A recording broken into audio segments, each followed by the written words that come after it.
I'm Lily. And I'm Jordan. And we're the Drakes. Welcome to Drake Academy.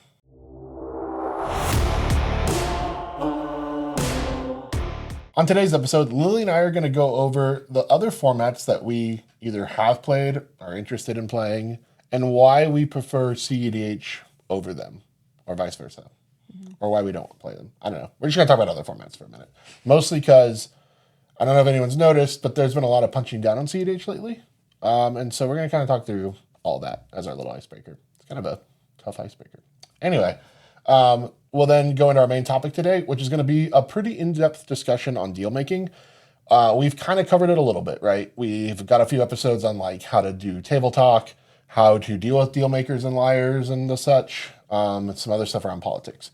But we really want to break down how to make a deal, the elements that go into a deal. And we're going to bring in a lot of like real life concepts and examples into this so that you understand that there are things outside of CEDH that still apply to CEDH. So there's a lot of principles that you can kind of take into your actual lives. And Lily and I can kind of discuss this because we have degrees in communications. Of course, you know, Lily's an attorney. And law. Yeah. So Lily literally does negotiations all the time. And this is something that we both have a lot of experience in, where we're also debaters. And part of that is, you know, kind of finding those fine lines where you can kind of give a little, pull a little, you know. And so we really kind of want to talk through those principles and show you the ins and outs of deal making. And then we'll kind of talk through that. And I honestly, this is a very timely topic because of what happened this past weekend, which we'll also touch just a little bit on because we are going to cover that event. And of course, you know, we'll answer audience questions. So yeah, should be a pretty... Hopefully this won't be a lengthy episode, but I have a feeling. It's going to be a lengthy episode. I'm already calling it. How in-depth? Yeah, it's already. Yeah, we'll see. Lock in for 2 hours, guys. I'm calling it now.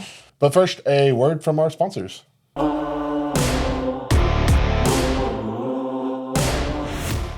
So we have quite a few events coming up, and we want to kind of go over all of them. So first up is going to be the Landgo Expo, which will be May 22nd and through the 24th. This is an expo, so it's going to be a bunch of side events. I think they've got like even Canlander going. We've got another team event going. We've got some creator showdowns. Is he doing the bounty event again? I think he's doing the bounty event again. I think so, yeah. Which was really fun last year. Yeah. And then of course we have the Invitational and the Open, which are kind of the two events that are running simultaneously as the premiere. So, should be really awesome. Click the link below to sign up. I know, that he's still looking for signups for quite a few of the different events. So should be really awesome. Yeah, looking at it here, we've got Cube Qualifier. You got a Canlander Challenge. Oh, one thing to note, on Friday, there are going to be 2 LCQs, so last chance qualifiers, for the Commander Invitational on Saturday. So if you're still looking to get yours, you can do it at the expo on that Friday. So definitely get there early. Get into town, and then we'll all be there to jam. Should be pretty awesome. Next up after that, we'll have the Decatur Deathmatch in Decatur, Illinois. So this is the second iteration of this, June 6th. Going to be pretty cool. It's up to 20K in cash prizing. It is proxy friendly, of course. Guaranteed 10K floor, though, which is super awesome. This should probably end up hitting a diamond. I couldn't imagine that it's not going to. It's in Ohio region.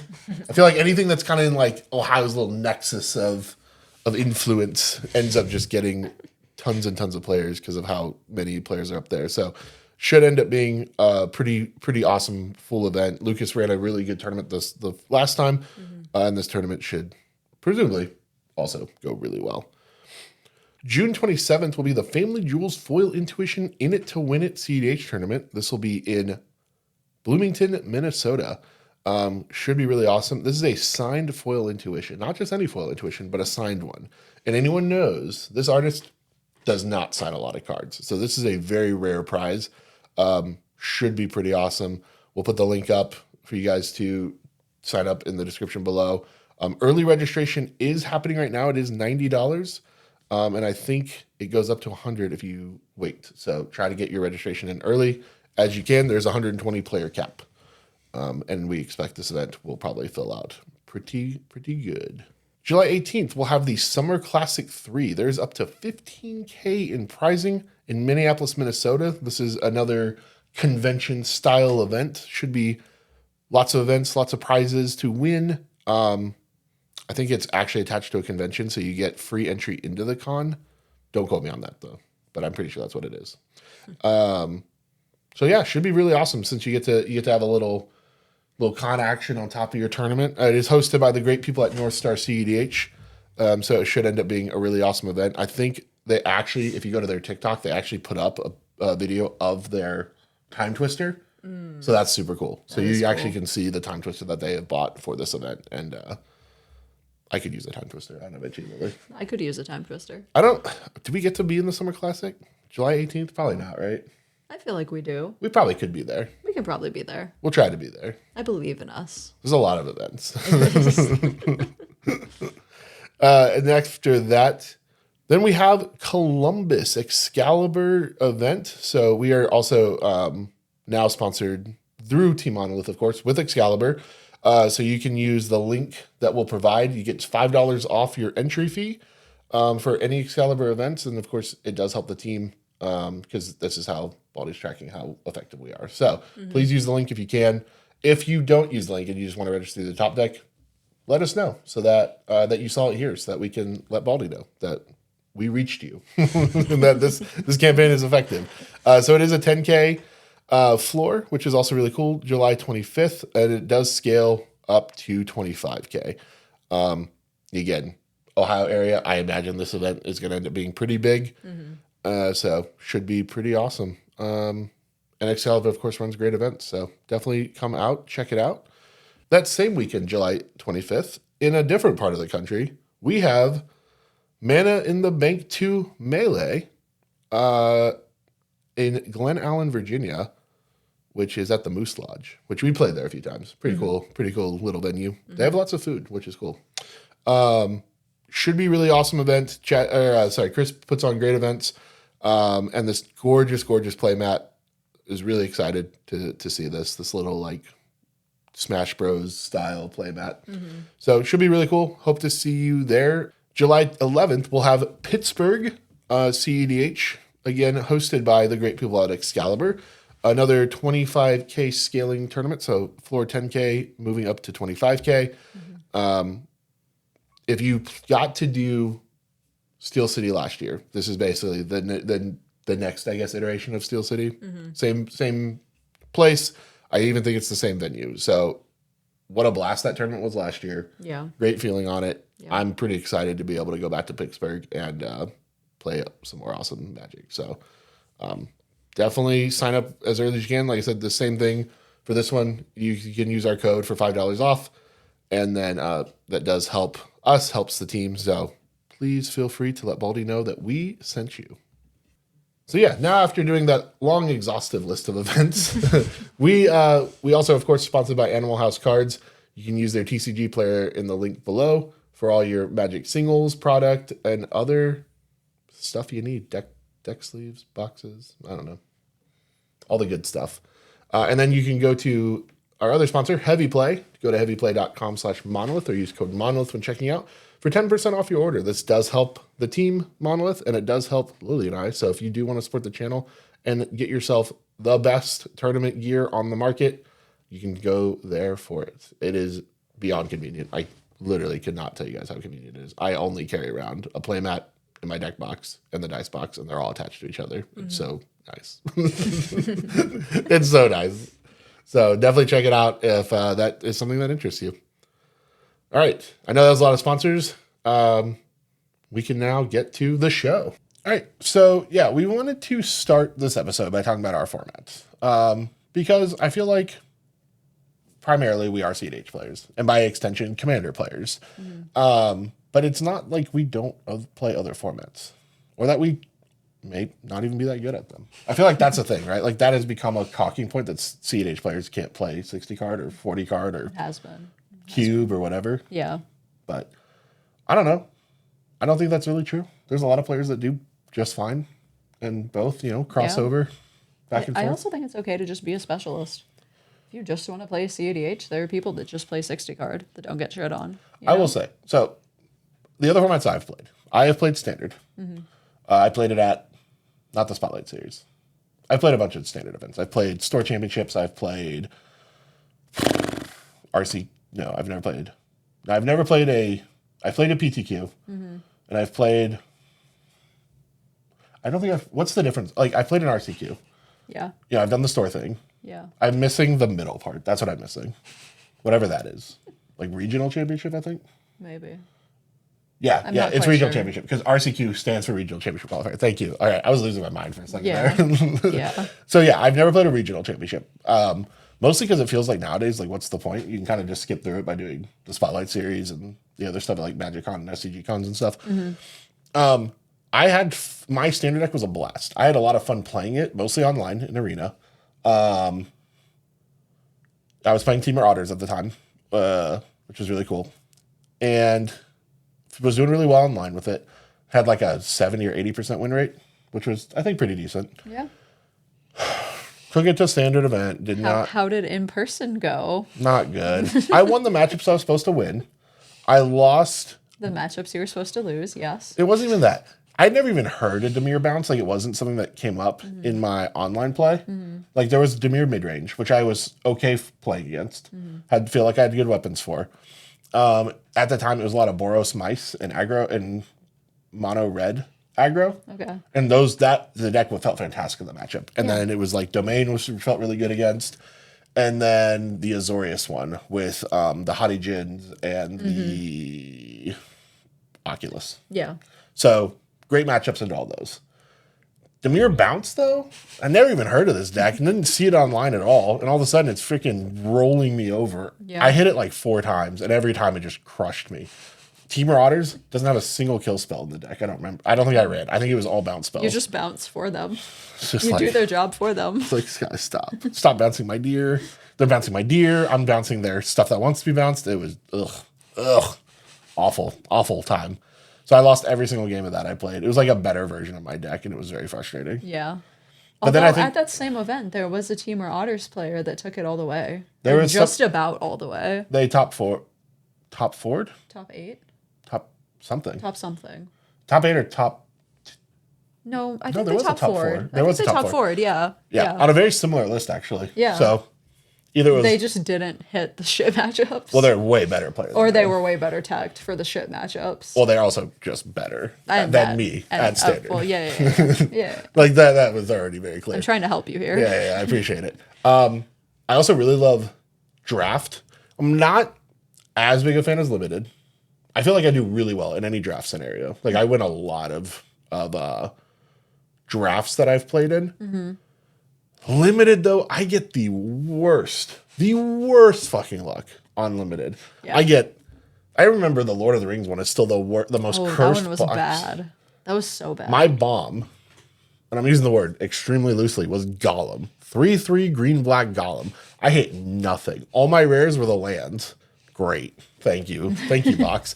I hit not a single creature over 3/3. I got no removal. I was like, what is happening to this? I was like, statistically, there's no fucking way that this is Right. happening to me. right. I did not win a single game. I didn't win You scrubbed hard. I didn't win anything. It was bad. I was like, guys, can I have a pity pack just because of how bad this box was?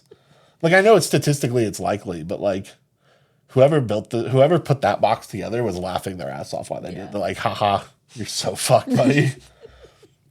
So limited is like a little bit more frustrating because it does feel a little bit like I know the good players will find a way, Yeah. but like I feel like I get screwed on my boxes a lot. The Yeah. best box I actually ever had was the PTQ I played in, and I was 3-1-1 on that. First game was frustrating because I felt like I got a little slow played and we drew. Because I felt like I was winning that game. I ended up getting like 3. It was Edge of Eternity's PTQ. I got 3 Cryogen relics. I got 2 Codebreaker hounds. The only thing I was really missing, I had a ton of removal. I was just missing like a really good top end bomb. That was like the only thing I was really missing. But like the deck churned, I could churn through that deck like it was nothing. So that was really cool. And I was 3-1-1. Like I said, the only game I drew that game, which I was frustrated with because I felt like I was winning in game 2 and I felt like I got solo played. Then I hit a super famous person. I don't remember their name, but apparently they were famous because someone told me after. And they were really good. And they absolutely wiped the floor with me. So that was brutal. Is this the one where you got your sideboard stolen? Oh, yes, that happened too. And that was annoying because I had 2 really powerful cards in my sideboard. Yeah, when I was building my deck, I had turned my back to start picking everything up and went to like move to grab my sideboard, which I'd left just kind of sitting off the mat. And I think the person next to me swiped it. It probably was an accident, I hope, but you never know. I mean, there was nothing great in it, so it was like, Yeah. I Cool. thought it was after your round one. I thought you got like a round with the sideboard and then you were like, fuck my sideboard. no, it got stolen before round one. Okay. I played the entire event without a sideboard. I was running onto the floor looking for people Chaotic. to give me cards, and a couple of people did manage to give me like a handful of cards to get my sideboard back. Like I literally asked the judge if I could get my sheet Yeah. and run out onto the floor and see what I could find. Yeah. But I couldn't find the 2 cards I needed. There were 2 black removal creatures that I'd left on my sideboard for specific matchups because I felt like I had enough removal. As I played, I realized I did not have enough removal. And those 2 would have been, I would have brought them in every time. Yeah. Like that probably should have been in my opening. But the problem that I ended up running into that event is green, blue, because I was running like an Esper Edge of Eternity's deck, and green, blue was just ungodly busted in that set. So if you got a really strong green, blue box, and that's what I hit when I was 3-1-1, because the guy who beat me, I don't remember what he was running. I just remember he was way better than me. It was like the skill level was very clear. The green blue player I played against, I didn't feel like he had better skills than me. It just felt like he had everything. Yeah. It's like he opened the craziest box I've ever seen. Yeah. I'm like, brother, how are you not undefeated? You know what I mean? Like this is nuts. Variants. Absolutely nuts. Like he was putting a freaking glacial maw crusher on turn 2 or 3, and I was like, and then a Boroid hit right behind it, and I was like, great. And then nasty. another Ouroboid. I was like, brother, what the hell? That could have been his best luck all day. It was against you. I don't see how that deck was gross. I mean, unless you're top decking lands, I just don't see how you lose on that with those cards. That was disgusting. Yeah. So yeah, I really like those formats. I've never been able to get into Modern. I don't like how Modern Horizons has changed the format, it feels like. And I feel like the Banhammer's way too happy for a very expensive format. Like, I'm always afraid I'm going to spend too much money building a deck and then it gets banned. That's valid. So, as I've been watching happen for like the last couple of years. Yeah. And Standard feels no longer playable because of how fast everything rotates. Yeah. Because, like, there's so many playable cards now that deck rotation, like, cards aren't rotating out, but it feels like decks are constantly rotating out because there's so many cards in rotation right now that your deck is only playable for like one set, which is pretty brutal, I feel like. I mean, not always, right? Like, depending on the set and the deck. Like, Is It Lessons has been around for a minute, but it kind of lost already its top spot. True. And then we see how long Celestia, like, Landfall lasts, Probably not long. you know? Yeah. Yeah, what about yours, Lily? So I played Standard at a couple like local store qualifiers. Did not enjoy it. Played Modern super casually when our friends were switching formats and they just wanted to like print off decks and screw around. So I dabbled in some Boros Energy. And I actually had a lot of fun with Boros Energy. That was a pretty gross deck.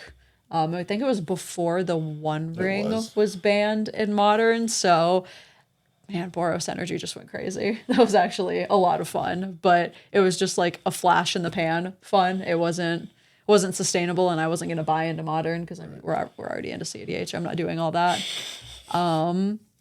Yeah, I've never been like super heavy into 60 card. Honestly, it's never been super appealing to me.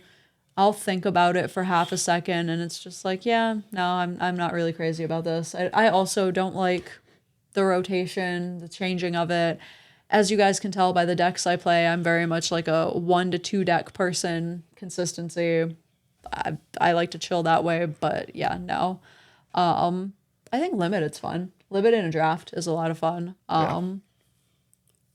I think it takes a lot of different strategy and just kind of thought that goes into it, and I really appreciate that, but I wouldn't want to do it competitively. I think it's just like a fun, like drafting cube. Anytime we've done a cube with a group of people, it's been a lot of fun. Cube is a lot of fun. Yeah, it's so much fun. Too bad it's not like an event thing, because Yeah. that'd be cool. You probably could make it into one. I think there's like cubes at MagicCon. Yeah. Or like SCG cons. Yeah. Like side events, but it's never like a main event That's format. true. That's true. I think I would play Vintage if I played a different, like something different I could see that. altogether.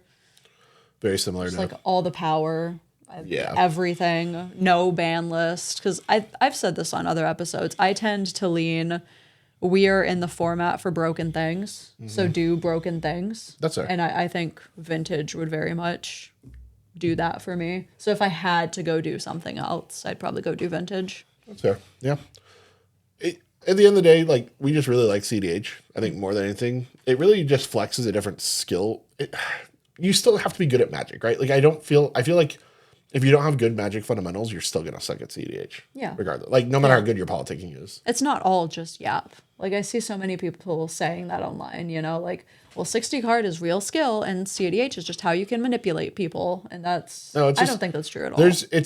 There's a blend of politicking and magic mechanics that come into it. And I really feel like people really underestimate the magic mechanics component to it. Right. Because I feel like if you focus too much on the politicking aspect, you're going to lose. But like the argument I made last week, right? Look at Sam Black. He doesn't really politic all that much. I've played against him a few times now. He's not really a heavy politicker. No. And his magic mechanics are extremely, I mean, obviously, he's great pro player. So his magic mechanics are very well defined and he wins a lot of games because of it. And I really feel like if you have to start with magic mechanics first. Yeah. And then get to the point of like, hey, my yap can make up the other component because it is a skill that you have to express in CEDH. But he also builds his own decks, right? He tinkers a lot. Yep. He has a lot of unique cards that are just in his decks. He knows every in and out of what's in the deck. He playtests a lot from like what I've seen him post on Twitter and stuff. It's not just blind luck or yap or whatever. Yeah. I mean, it's all the same magic mechanics that make you a good 60 card player, also make you a good CEDH player, or at least give you 90% of a strong base to start with. And then you just have to make up the other 10% in the politicking component and understanding like the deals and all the other, like the other mechanics that come into it, some of the poker elements that, we have to play around that 60 card players don't necessarily have to. Right. So I don't know. For me, it's just a different skill expression. I really enjoy it. I also say this, based on my experiences, it's funny, right? Because CEDH gets a really bad rap. It does. For personalities in it. However, I have had more bad experiences playing 60 card than I have playing CEDH. And I have not played anywhere near as much 60 card as I have CEDH. But I've had at least one or two bad experiences. Those matchups are a lot sweatier than any of the sweatiest CEDH tables either of us have been at. I mean, I've had people get super aggro with me for just playing. Like, we're not doing anything other than I'm just playing the game. Yeah. And people are getting really aggressive with me. And I'm like, brother, I've literally done nothing but play my spells. I have not said a single other word to you other than cast, kill that, do this. I had a guy who was like giving me a death stare because he's like, I'm not going to play the second game. And I was like, are you sure? And he just like glared at me. And I was like, brother, I just want to make sure I'm understanding that you're quitting in the middle of our game. Like, yeah. Like, I would at least play it out if I was in your shoes and see where I'm at. Like, you never fucking know what happens. Like, maybe I top deck 30 lands in a row. It's just weird. Like, have I had some negative experience in CEDH? Have I had some assholes that I've had to go up against? Sure. I have every 60 card tournament I've played in, or 40 card, I've had a bad experience with somebody, at least one person who was doing some dumb shit, cheating. So like my very first standard tournament I ever played in, there was players manipulating the standings and were boosting each other up and drawing against each other to push themselves. And there was a match where we were both undefeated. The one guy, I'm playing against a guy who has a loss, and then there's two other undefeated players who are friends or they're a group or whatever. And I hear them literally whisper to each other. They're like, oh, I'll let you win because if I win, he could overtake me. But if you win, he can't overtake it, and then we'll split the money. And I'm like, bro, what the fuck? Yeah. And I didn't even know like that was not against the rules until afterwards. I think you were told if you had called the judge. I was told by the judge. That was one of the like infamous Jordan should have called the judge moments. I was still too new. That we had. I was still way too new. Yeah. But that was, for all the jokes about collusion and CEDH, literally actively watched 60 card collusion happen right in front of me. Right. And I'm like, and I did win my game. People love to call our format unserious when that shit happens in every other format. Yeah. Like. So like that happened, I've had people be rude to me and aggressive. I had a dude call me What did he call me? Fucking pussy or fucking bitch, something like that, right? All because Sure. I killed his creature with something, and he didn't. He said you have the dumbest deck ever or something. I was running an off meta, counter meta deck that I built myself, and I think he just was getting very salty that he was playing against cards he didn't really understand how to play against. Yeah. Because again, I'm newer, right? I was like, that was my third standard tournament, and I was running a modified. I literally called it modified wolves. It was a 1/1 counter wolf deck. During the time where it was during Kamigawa and Duskmorn. It was like the Goldspan No. Dragon situation, right? Like Well, that the guy was was the running meta. he was running the Goldspan Dragon Yeah, list. yeah. I ran that list for a little bit. Yeah, it was the Goldspan, and it was the 3-color guy, the one where you target him and he makes stuff cheaper. I forgot what his name is though. I can picture him. It's like an elk thing, like bluish green elk. But anyway, like that was the meta deck, and I was running very very off meta, my own build, and it was like a bunch of the wolves from the werewolf set. I can't remember what it's called, Midnight Hunt.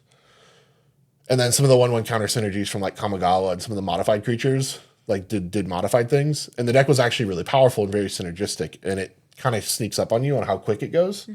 And then the Thundering Kaiju Ryu or whatever it was, the red creature from Kamigawa, that thing would just smoke people. That and the flip card from Kamigawa, the 1/1 counter flip card where it flips over into the dragon and then it just eats your lunch. Those two cards are like really powerful. And I ran a bunch of like dumb removal. I ran 4 of the destroy flying creature cards because all the primary creatures in the format at the time were flyers. So you just remove the Goldspan dragons. And yeah, he got really mad at me when I hit when I killed the 4th flying creature with one of those. And he quit right there. And it was just like, I've never had anyone do that to me in a CEDH game. Right. I've had people get aggressive. I've never had someone just straight up insult me like that. Right. That was crazy. So, and that guy got banned from the store, if I remember correctly, too. That was a crazy experience. Yeah. And even my 60 card, right? Dude aggressively called judge on me I made like a tiny error, and he basically accused me of cheating to the judge. And I was like, bro, all I did was accidentally shuffle my deck instead of put cards on the bottom. Like it was a true accident. Right. Right? It was Thunder Trap Trainer wasn't thinking about it. Did one shuffle, went, oh shit. Right? Instead of you're supposed to put the cards from Thunder Trap Trainer on the bottom. Yeah. And the dude literally was like, judge. He's like, yeah, my opponent was trying to shuffle his deck to get a new hand. And I was like, whoa. You're No. like, where are we getting new hand from, bud? I was like, I made a mistake and forgot that it's not a shuffle after you look at the 4 cards. Like that was it. And it was very accusatory, and I was like, whoa. But anyway, yeah. I don't know. I've enjoyed the CEDH experience a lot more. The crowds are friendlier, the people are friendlier. And honestly, if you've played 60 card, you kind of probably know what we're talking about a little bit. And I can promise you'll have more fun in CEDH. At least I did. Maybe I can't promise that. Yeah. But if you're anything like me, then you'll probably have more fun over here. I was going to say, it's not the only unserious format. They're all unserious. Exactly. Like at the end of the day, we're taking a card game, and any competitive format is taking it to the like sweatiest, highest degree, right? And We're all playing the way Richard Garfield did not intend. exactly. So like CEDH isn't unique from that perspective. If we were playing his way, we'd all be anting up our cards. Exactly. Running whatever game pieces we could find. The internet probably wouldn't even exist in his world. All right. Let's transition then into our main topic.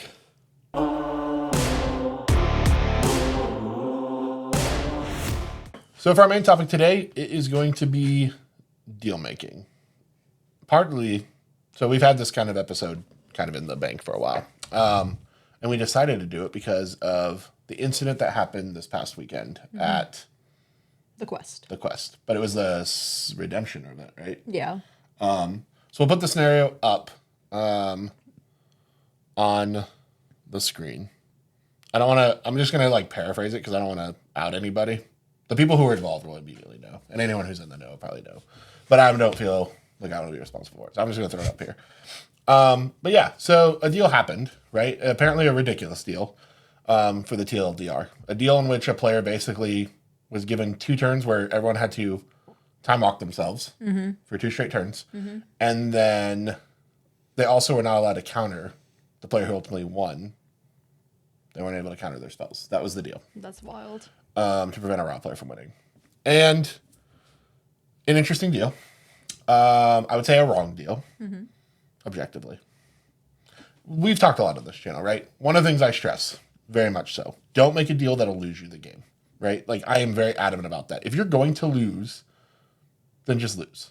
Don't make a deal that also makes you lose. Like, Yeah. and again, you always have to add the clause. If I'm going to lose, I reserve the right to change the deal to ensure that I do not lose. Whatever that deal is. Yep. Right? I always throw that clause in there. Because it's like, look, bro, I'm not going to make a deal where I lose. Like, it's just not going to happen. Yeah. So we're going to talk through that. Figure out what maybe those players could have done differently. Because I think there is, right? Like, even when you're over a barrel, it's just like, look, if I lose, I lose. I accept it. Who cares? What's another loss? And if I lose to you or I lose to this guy, I lose either way. It don't matter. That's the thing. If I can't counter you and I'm gonna lose in 2 turns when I still can't counter you, Right.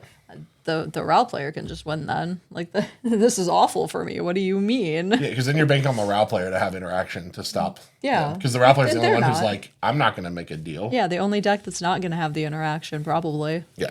So we're going to go through some steps to help everyone identify, deals, when you should make a deal, what you should think about in a deal, kind of go through all the parts of one, right? Like we're gonna break this down pretty strongly today. So let's hop into it. Yeah. So if you're watching this video and you're asking yourself, what do you mean make a deal? I thought we're playing Magic. You're probably new to CEDH then. And so just so we're not confusing members of our audience who are newer and might not understand that deal making is a part of CEDH, we're going to kind of explain that and why it exists, and then we can kind of talk about, the how and the why and the when.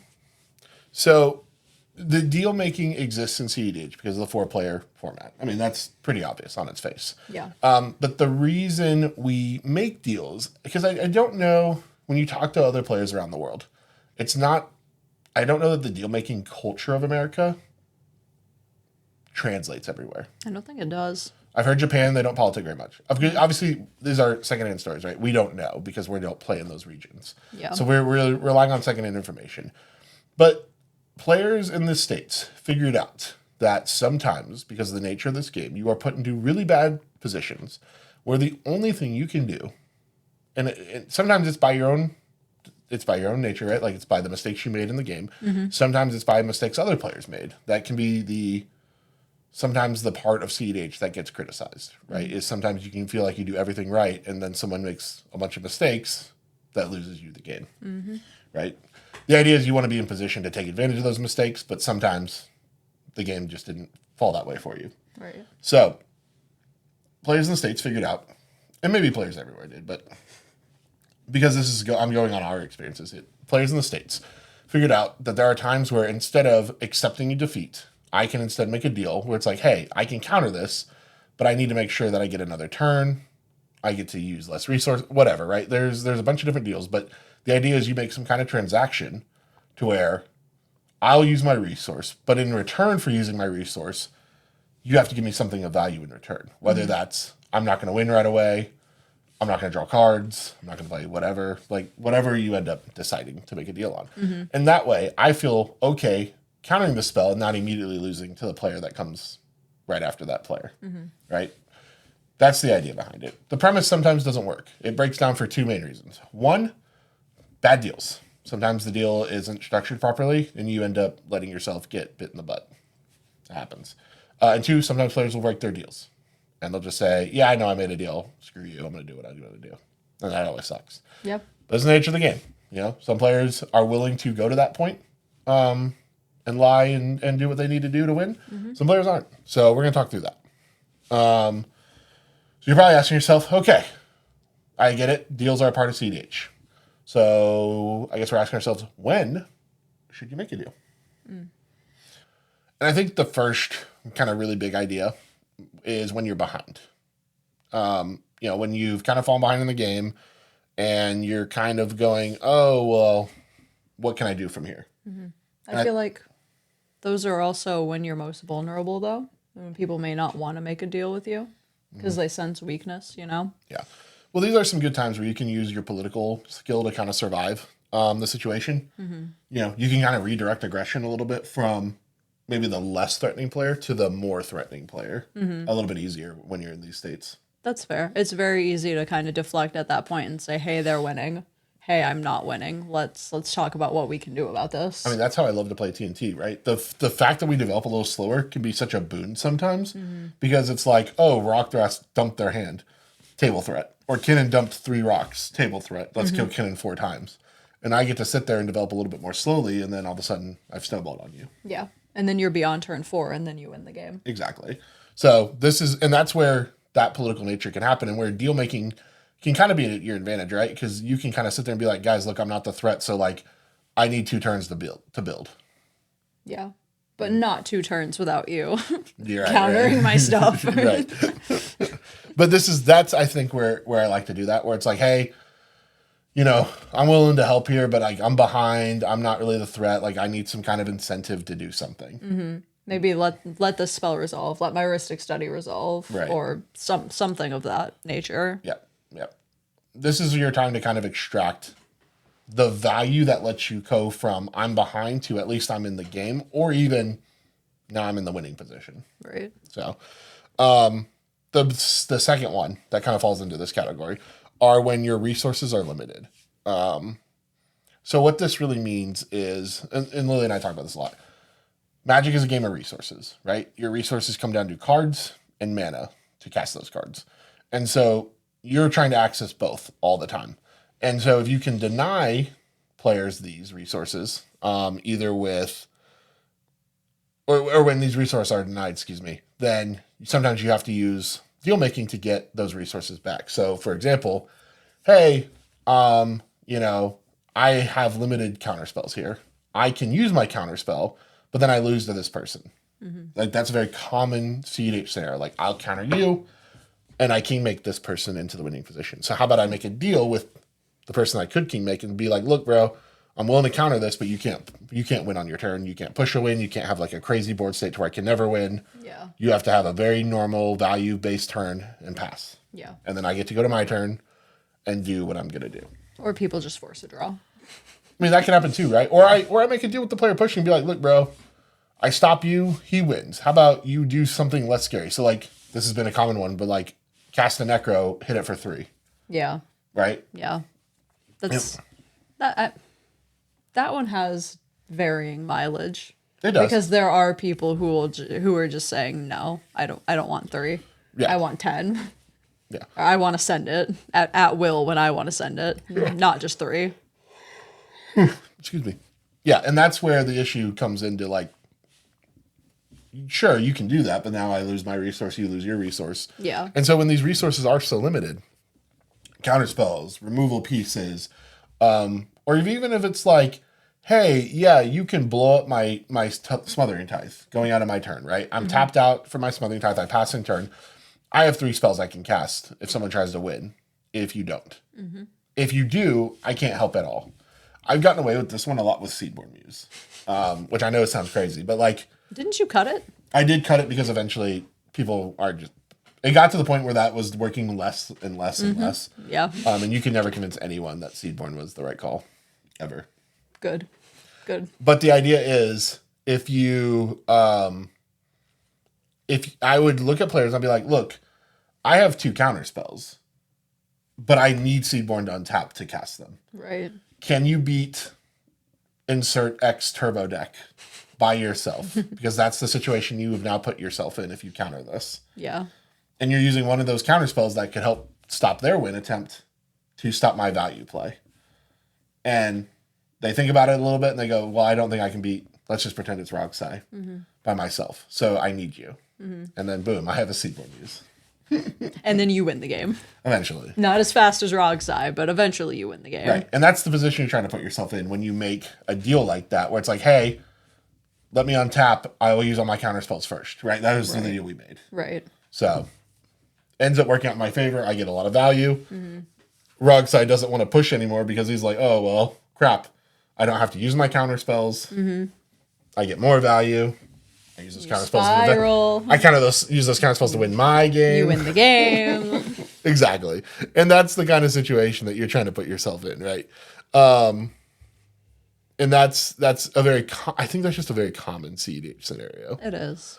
So the third one then is when there's a bigger threat exists. So a lot of times you need to unite as a table to deal with either the fastest player or the player with a crazy board state, etc. Right? And you need to make alliances. So you'll make deals about, hey, let's deal with this person, then we'll all play our game plan. Like I've made a deal before where I was like, there's double round seat 1 and 2. I look at the blue farm player in seat 3. I'm in seat 4 in TNT. I look at him like, look, brother, we lose this game if we don't talk. So pre-game, we showed each other our hands and mulliganed together. And worked, That's and so it was crazy like, to me. it was the dumbest thing ever. That's so crazy to me. We literally showed each other our hands, showed each other like our interaction, and be like, cool, we have enough, we think, to stop the two of them together. And I was like, look, let's go till turn 3. After turn 3, we do our own thing. But for the first 3 turns of that game, or was it? I don't remember if we stopped on 3 or if we got to 4 and then we went our separate ways. But at some point the alliance ends. But we agreed pre-game, we're not going to try and win. We're just going to try and stop them for 3 turns. Right. And then we'll play our game after that. I had one pod where it was Rowan, myself, Rogsai, Ral, and the Rogsai player, and I just kind of went, we have to be the ones that are responsible here, don't we? Yeah, we do. And so our first 2-3 turns were dedicated to just getting a draw engine and countering the other 2. Yeah. Or bouncing Rowan, removing Rowan. Yeah. Nope, been there. I had a game with, it was, seat 1 was Ral, me on Terra in seat 2, which is my turbo, not like turbo thief deck, I guess. I don't even know. Gwenham in seat 3, Roxanne in seat 4. And we were all looking at each other like, I think that's the same tournament. I was. It was that TGP, like, Turbo Hell tournament. And I literally looked at it, I was like, all right, who wants to be responsible and who wants to lose? Yeah, basically. That's where we're at. So that's pretty common. Like, sometimes you just have to unite, create that temporary alliance, get to a point where it's like, I feel comfortable making this deal. Like, hey, we're going to work together. Because if not, we'd lose to whoever. Right? I mean, we've said it before. It's a 3v1 until it's not, but for the most part, there's always one person that is rocketing ahead, doing something scary, but that threat assessment shifts by the turn. Yeah. Who is getting 3v1? And you want your deal to be really clear about like, hey, until we, stop this point, then we break away. Because nothing feels worse than like a really vague deal. Or a really indefinite one. Yeah, where it's like, yeah, we're kind of like an alliance and we're kind of working together, but like, I want to be able to do my own thing at any point. And the others might feel like a deal was made where it's like, hey, because I've had this situation before where it's like, we were all like, hey, I feel like we're fighting for draw. Like, let's just play to like get to that point. I was like, yeah, I mean, we'll see where we're at. And it got to the point where it was like, I felt like I had a winning position, started to try and win, and everyone was like, you agreed to draw. And I was like, I never agreed to draw. Y'all said you wanted to play for draw, and I said I'd see where we're at. But everyone had kind of played under the assumption that I agreed to a draw because the deal was really vague. Yeah, they needed to get you to commit to that. Well, I ended up being like, okay, look, I feel like, because all 3 players agreed that they thought they were playing for, that I thought I was playing for draw. Yeah. So I ended up being like, cool, I'll just play for draw. Like, if that's what everyone feels like I did. Yeah. I don't feel like that's what I said. And I'm like, I know how I politic, and I know I never would have committed to that. But it was not worth the reputation hit to continue to push there. And also because my chances of winning were still pretty low, right? Like, the odds aren't really in my favor to really argue it anyway. So it was like, I'm probably not getting there. It doesn't really feel like there's much reason to argue here. I think if I was in a better winning position, maybe I'd push back a little bit and be like, look, guys, I understand y'all feel this way, but I never committed to that. I know I never would have committed to that. Like, that's not how I play. Yeah. I almost never commit to drawing. Like, it's just not going to happen. No, you hit they don't want to draw. I do that. You hit that a lot. The reason, so I'm kind of getting ahead a little bit here, but the reason like I'll never commit to drawing is I don't like to commit to actions that don't win me the game, right? So any action that I take in a deal cannot be to a point where it's like, you can never win. Or you're putting yourself in a losing position, or or not even a losing position, but it's like the outcome is I lose. Like the only logical outcome is I lose this game. I'll never take a deal like that. And I really am uncomfortable making deals where it's like I agree to draw because games can change so dynamically in CEDH. And you never know when you're a top deck away from winning the game, right? Especially in certain colors. And especially in a deck like TNT where it's like, you just never know. Yeah, I mean, you draw the right green tutor interaction that you need at the right time, whatever, you're back in it. Right. You know, hit a Tainted Pact. Thorkel may be on maybe the bottom card. You never know, right? Like, a lot of times it's just like I'd rather play to see what my outs are. And if we hit a natural draw, we hit a natural draw. But like, I don't really feel the need to ever commit to one. The other problem with committing to an early draw is it incentivizes the player not committing to a draw to just push because there's no downside to not pushing. Yeah. Right. And that's a lot. And Zeke actually taught me this one where it makes sense to like not make a deal that way and just point out like, look, You're just gonna let them push for free? well, here's what Zeke likes to say, right? I don't mind drawing, but I don't want to commit to that because if he does keep pushing, there is a world I could potentially draw to a win. And I want that to be in his mind if he keeps pushing. Otherwise, there's no incentive for him to not push and hope to get there. Yeah, there's no deterrent at all. Right. Oh, I get there or we draw, but I'm not losing. Cool. Yeah. Perfect information. Thank you. Yeah, it's like, oh, well, I never lose, so why not at least risk it and see? Yeah. So, whereas in Zeke's position, he's like, cool, you can feed my Ristic Study or my Smothering Tithe or my Mystic or whatever, right? But that's on you. But now What happens after is right. on you. But now I might win. Yep. So now you have to make the determination of are you comfortable taking the draw here or risking yourself against my engines? So Yep. I think that, I think that's why it makes sense. But really the thing you should be asking yourself is how does this deal win me the game? Right? Like that is most important. And that's really going to be the number 4 here. Is you want it to advance your win. And you should be asking yourself, every deal that you take, right? Every deal that you talk about, everything that you do, how does this help me win?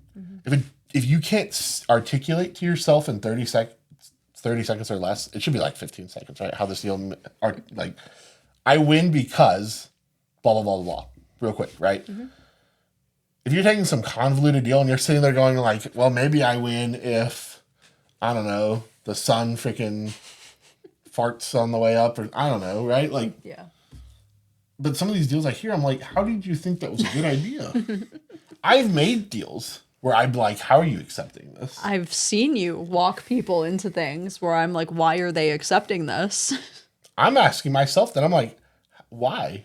Like, This is so one-sided. I almost want to say something. Yeah. Like, oh, y'all agreed to that? Oh, shit. I've seen you pull off some insane things. I have. I don't. I will readily admit to I don't the understand. audience that I have gotten away with some absolute nonsense in deals. Please stop listening to this man. Well, this is why we're teaching you, so that I don't pull the wool over your eyes, and Lily doesn't pull the wool over your eyes, and hopefully other players don't as well. And you're critiquing and evaluating these deals that you're taking, so that you're not putting yourself in a position where you're just losing. Because I don't want that for anybody. Yeah. So It feels bad, too. It feels bad when somebody walks you into a bad deal. Oh, it's the worst. It's the worst feeling. You've ever. agreed to something that you didn't think that you were agreeing to, or, somebody squirrels a deal and says, well, I won't win on my turn, and then wins on top, right? Which is one. Or the worst thing, right? When they're like, I won't win on my turn, and then they brain freeze everybody out and pass. Yeah. And you're like, great. Yeah, you didn't win on your turn, but like, you did. Yeah. And I mean, I see newer players get got by well, I won't win on my turn. And you get lulled into this false sense of comfort and your brain fills in that gap and thinks you mean I won't win ever. But that's not what they said. Yeah. Like, you have to be really careful about your brain filling in gaps and just kind of assuming things. Yeah, I agree. It's bad a lot of times. Yeah.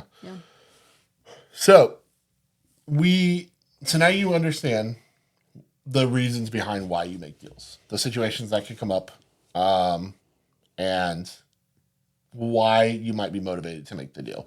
So the next part we're going to talk about is what actually constitutes a good deal. So the parts or the anatomy of a deal. All right. So what actually makes up a good deal? I think the first thing that every deal needs to have is you need to make it as simple as possible. The more convoluted the deal is, the more confusing it is, the more unclear the terms can be, and the more likely bad feelings can emerge from clunky deals. Because Sure.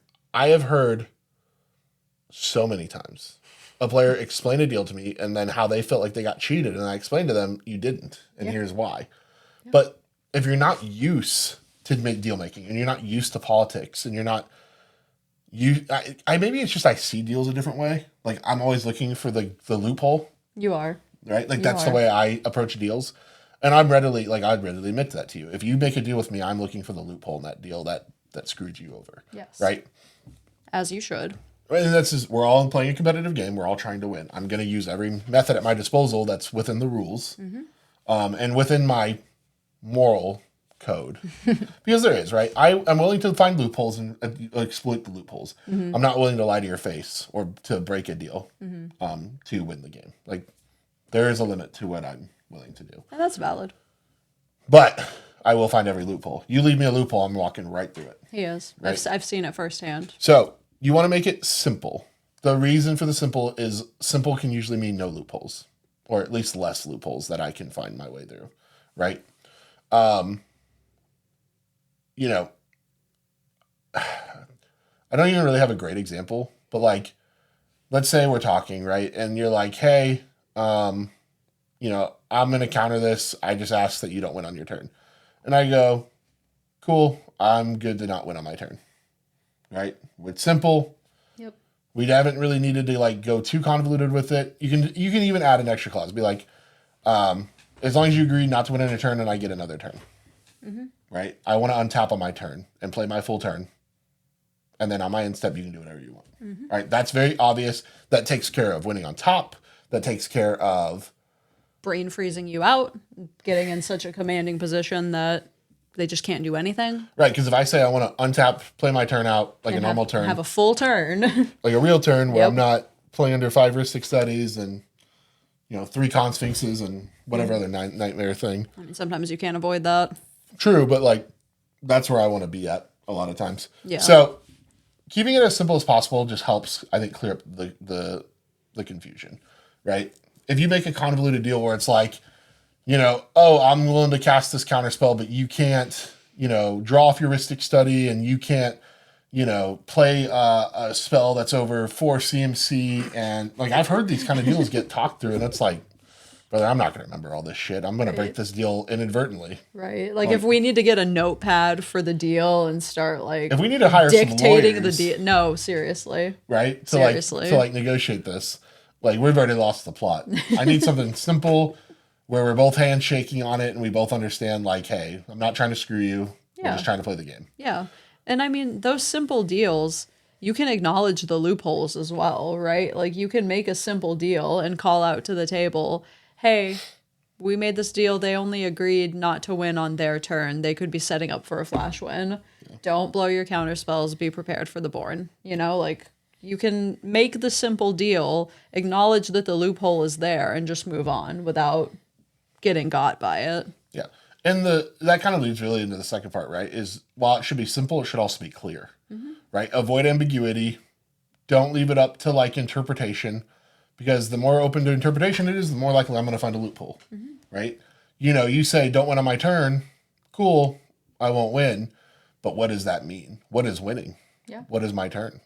Right? Like, okay. I was just kidding on that one. What is my Please stop.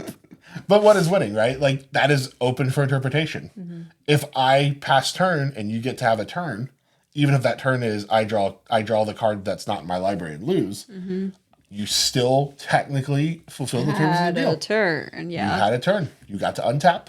And that's like we talk about it a lot, but the spirit of the deal versus the actual wording of the deal. Right. Because everybody at that table knows that's not what you meant. Right. You know, like it. And that's where it's like, hey. It's the squirrely bullshit. And again, this is another really great trick that Zeke taught me, is just be like, hey, do we have to negotiate this hard, or like we both understand the spirit of this deal, right? Like, yeah. Are you going to squirrel me? Are you going to fuck me over? Or like, we both understand. Yeah, like, do I need to comb through this? Do we need to put the lawyer hat on, Right. or do we have a mutual understanding here? Are we cool?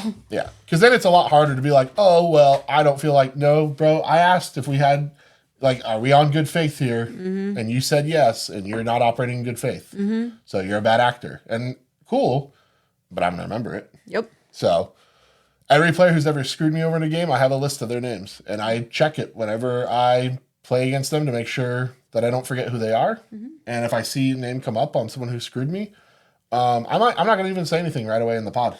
Mm-hmm. But if we get into a situation where you have to make a deal with someone, damn sure I'm bringing it up. We'll also warn all our friend group about it as well. Yes. Oh, you're sitting against this player? Just be aware. I've done it before. Yeah. And I've seen players who will do the same thing, right? I mean, famously, Sam and Tim at the midseason invitational, right? Sam didn't say anything about it at first, but as soon as Tim went to make a deal with someone, Sam straight up said, Sure came up. hey, he's screwed me over before. Don't make a deal with him. He lies. Yep. You did it to yourself, buddy. We're going to talk about that in a minute here. Listen, that kind of shit follows you. It does. So don't do it. Make it clear. Make it simple. The other kind of thing I like to do is I like deals that are immediate. So what I mean by this, and this is kind of my opinion, and take this one with a grain of salt, is I don't like a deal that lasts a long time, right? Personally. Sometimes I'll make them if I feel like I have to. But the longer a deal goes on, the more likely complications can arise from the deal, right? Where you inadvertently hand someone a win, or confusion comes up, or people forget terms and then break a term, and then it feels bad for everybody because they forgot. Maybe you forgot. I've done that. Lily and Who's done that to me? Lily and I had a deal, and because of how long it took to get back to my turn, It didn't take that long. it did. It took long enough to where everybody in the pod forgot about it. Lily didn't forget. Lily didn't say anything until after the game was over. That's on Lily. You were losing either way, so it didn't matter. Wouldn't you rather lose to your husband than Zuladoc? No. That's rude. I've lost to you enough. I've had enough. 12 times and counting. I've had enough.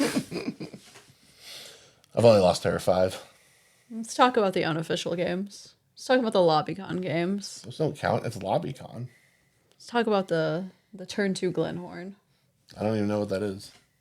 You know what that is. I've never seen you turn to Glinthorn me. Okay. Check the record. You can't. It's up here. Yeah. The record is up here. The Minotaur remembers. Jordan doesn't, so it doesn't count. Yeah, so like that's where I like a deal that just it ends, right? Like it ends on the spot. Like, hey, we're gonna do this. We're gonna agree. Cool. Let's move on. I'm not saying you shouldn't make deals that last turns. You can do it. You can make a deal that lasts the whole game if you want. I just tend to not personally like those type of deals. I think they just cause too many weird issues in the game. Yeah. And again, because I always like to put the clause of like I reserve the right to do something different if I feel like I'm losing the game. Otherwise, Right. a lot of times that's like That's also super ambiguous. it is. It just means you get out of it at whatever point you determine the game has changed. I mean, I usually play that one under good faith, right? Where it's like, hey, like unless you put a winning spell on the stack, I'm cool to chill. Sure, but not everybody's going to, and that's the problem. Well, I right? think of like our Magda game, right? Where I made the deal with you, like, hey, I'm good to draw as long as Magda's on the board, right? And then you bounced Magda for some reason that is still hard to explain today. Then you got mad at me because I was like, oh, I'm winning now, and you're like, wait, I thought we were drawing, and I'm like, I said as long as Magda's on the board. Yeah, I thought you were just playing for the draw. If Magda regardless was on the board, of the Magda. I was very clear about Magda being on the board. Okay. I was. He wasn't that clear about Magda being on the board. I said it 3 times. You asked me 3 times, are we drawing? And I said, as long as Magda's here, I'm drawing. That's on you, homie. I don't know why you bounced Magda this day. I still don't really understand the logic there. Which is annoying because I did want to draw at that point too. So literally, I just take one less step, don't bounce the thing, and we draw. But you didn't. You bounced Magda and I won. That was win number 11. That one doesn't count. How does that not count? That doesn't count. You fed me a win. Thank you. Yeah, it doesn't count. Win is a win, baby.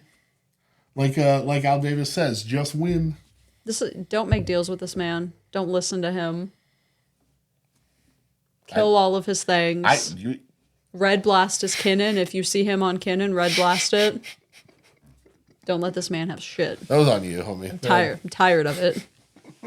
That was all you. Tired. The last thing that you want to offer is, since these are transactional, you do need to offer value, right? Like, there is no deal that exists. And I like to offer proportional value. I get, like, technically, you want it to be, like, at least 51-49 in your favor on a deal at all times, right? A lot of times I'm fine with proportional deals, and I'll let the strength of my deck carry me versus trying to win on, like, my ability to out deal make players. Mm-hmm. Like, have I walked players into some absolutely bonkers deals? 100%. Mm-hmm. Yes. Do I feel like that happens often? No, I wouldn't say so. Often enough. No, I wouldn't say it. I'd say it's like once every like 20 games that I walk someone into like a bonkers deal. Yeah. That's a lot of games. Okay. You know?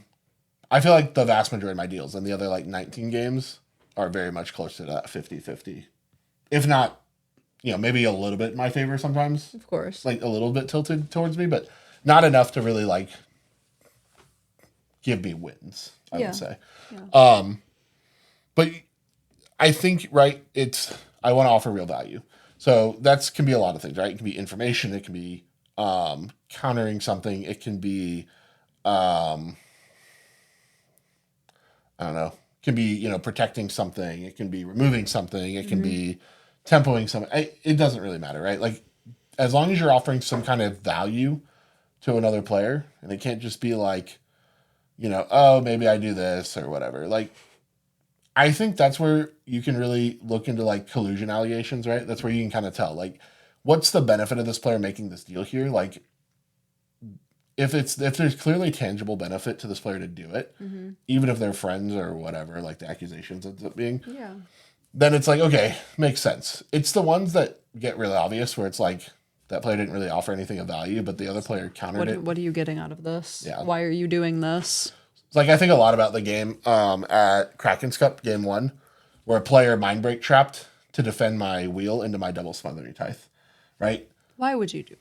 Why would you do that? The thing was, like, it wasn't a deal. We didn't have a deal. No. Which is why it kind of only kind of applies here, but like the principle's the same, where it's like he felt that his only out in that game was to draw 7 perfect cards and hopefully beat me to the punch. Yeah. Drawing me into 7 cards while I have 42 treasures is probably not the smartest thing. Not gonna beat that. But sure. I can see. If you draw all lands in interaction, I guess. Then I have to pass. If it's not any gas, I suppose. Problem is I have Terra still. The deck is all gas, but Well, and I have my commander, so I'm going to see 5 more cards. Right. And if any of them are an enchantment, I get to put it in my hand. And unfortunately for them. And all your enchantments are cracked. You don't want any enchantment that you run. Unfortunately for them, the very first enchantment I hit was Breach. And that's all she wrote. Right? It's like. That's so bad. That's so bad. Yeah, that was very unfortunate for them. But, I'd already seen like 25 cards that game, so inevitably I'm going to hit. I mean, that's on them at that point. Yeah. Don't defend the wheel with the tithe. Yeah.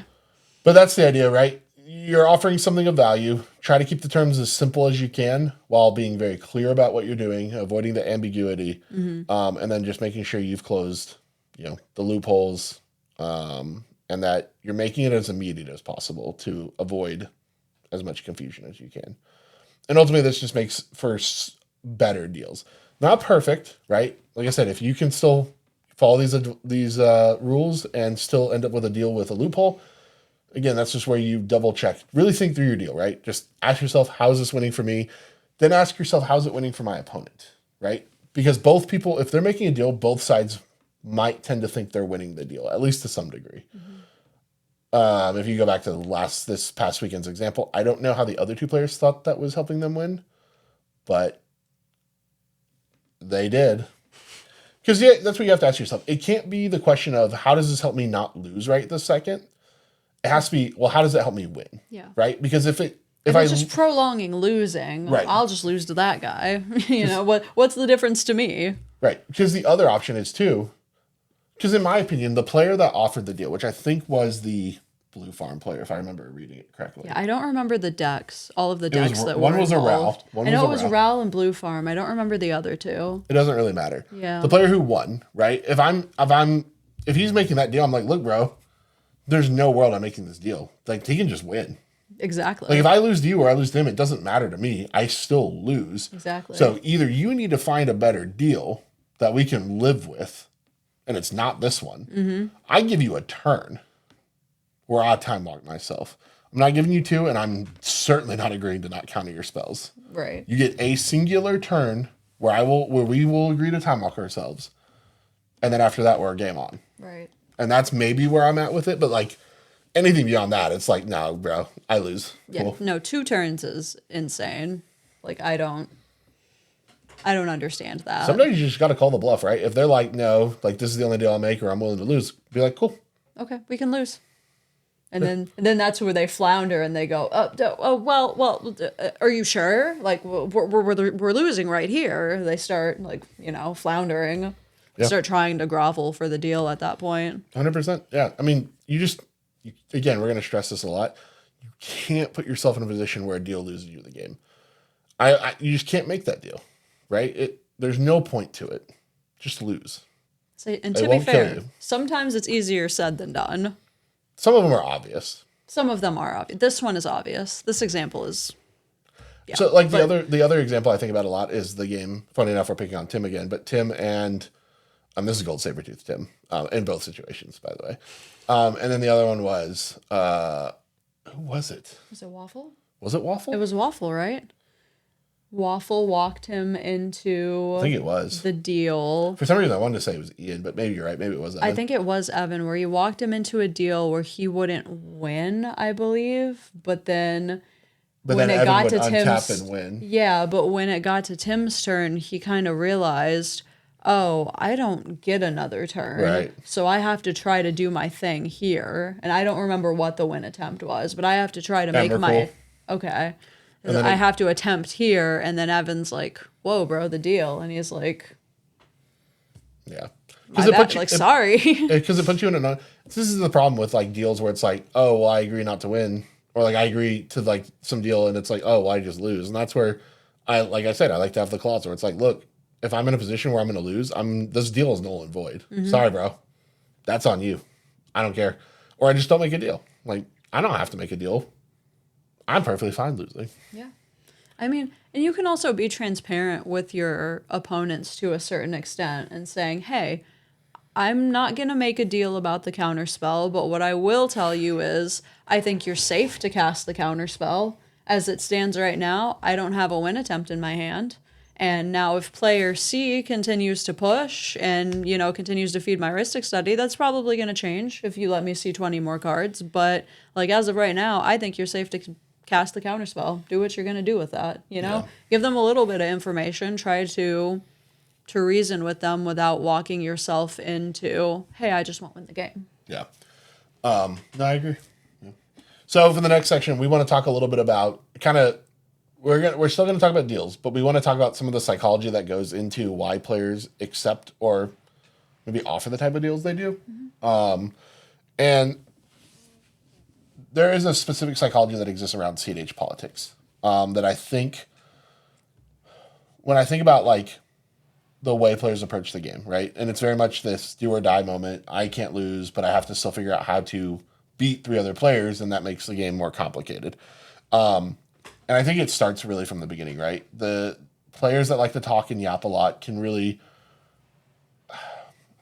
It's like they're overrunning a player, is like the best way to put it. Mm-hmm. There's a lot of like the manipulation and the urgency that they kind of force early that can really overwhelm, especially newer players. Oh, yeah. I think we talked about this in a different episode, but you're basically these players try to get other players to a point of decision fatigue where they have yapped at them and been so overbearing from the beginning of the game that when it gets to the end game where we're in these long stack battles, they're so tired because they've just been yapped at all game that they just say, yeah, okay, sure. I'm just going to listen to this guy because he's been the loudest one in the room for the whole time. Right. And so the psychology of that, right? When you've broken someone down and they're just annoyed and exhausted, and how that translates to deal making is that's how some players push other players into really bad deals. Like if you see some of the egregious ones, that's can sometimes be how they happen, right? Is it's a I'm just exhausted.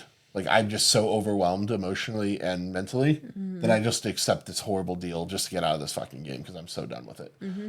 So that's something you got to really think about. Like when you're making that deal, have you been yapped down? Right? Have you been broken down basically just from all the talk coming your way all game long and it's relentless and obnoxious and you're just like, please shut the fuck up and just let me play the game. Sometimes, bro, I've wanted to tell certain players, like, I'm just like, bro, if you open your mouth one more time at me during my turn, I'm going to reach across this table. And it's not going to be pretty. That's when you point at that MTR token and just say, like, stop. No, because that's Stop. That's for like excessive. Shut up on my turn. That's for like excessive yapping for other players. But like some players will just run their mouths even when I'm playing, and I know they're trying to distract me. Yeah. And I'm just like, bro, please stop. Just stop. Especially when you're trying to win. Oh, it's the constant like, oh well, what have you got for this? Well, what are you doing? How many cards in hand again? How many cards in hand? Oh, how many cards in graveyard? Oh, can I touch your grave? Like, it's just the, like, constant. Right.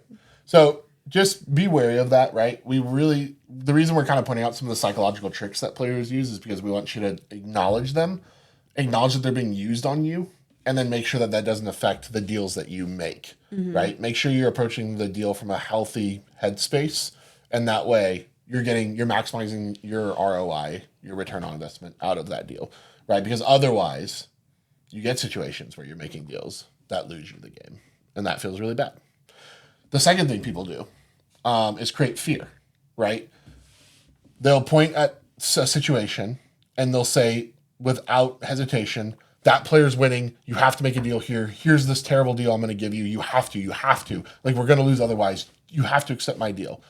And you can ask yourself, like, do I accept this deal? But I feel like a lot of players panic. As soon as someone says that player's winning, you have to accept my deal, players go, oh, okay. Don't even think about it, right? It's like the fear that was created pushed people into that deal. Yeah.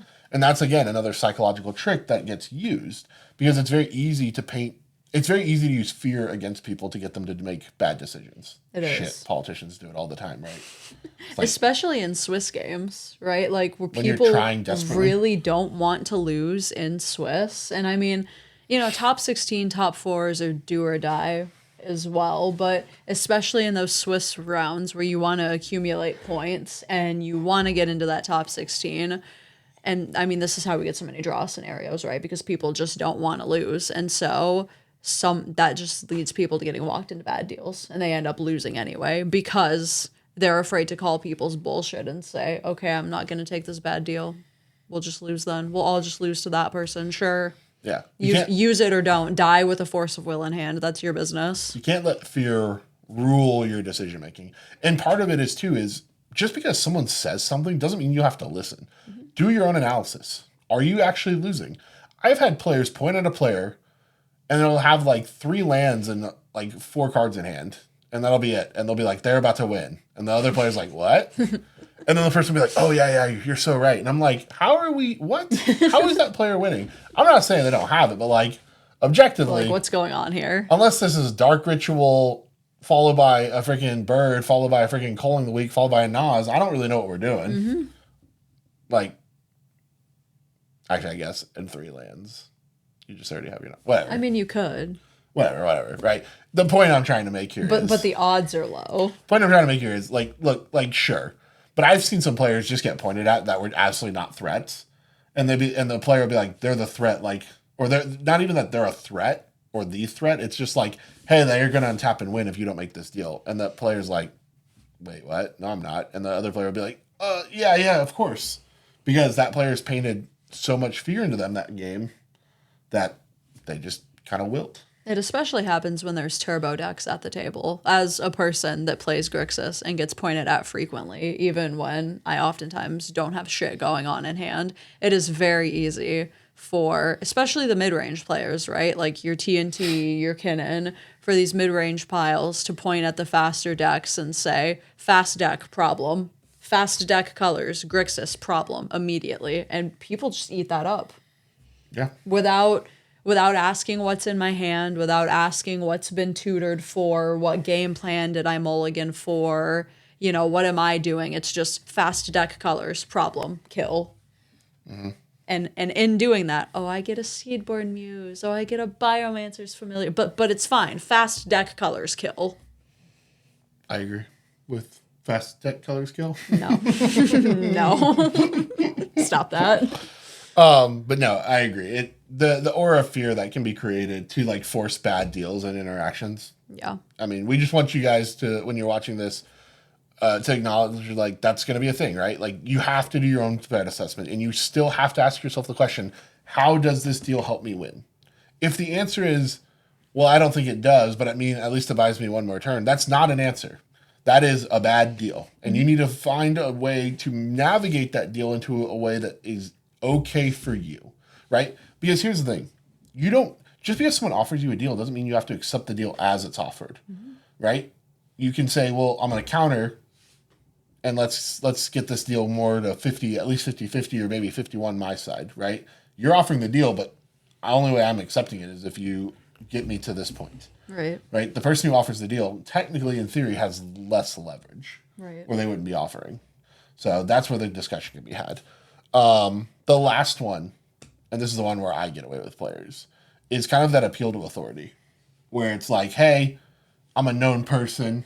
You should listen to me and accept my deal because I know better than you. And it's not that I actually know better than you. It's the aura or my presence in the game makes people think that I know better because I'm an experienced player. Right. Right? I'm never going to sit there and be like, I know better than you. You need to accept this deal.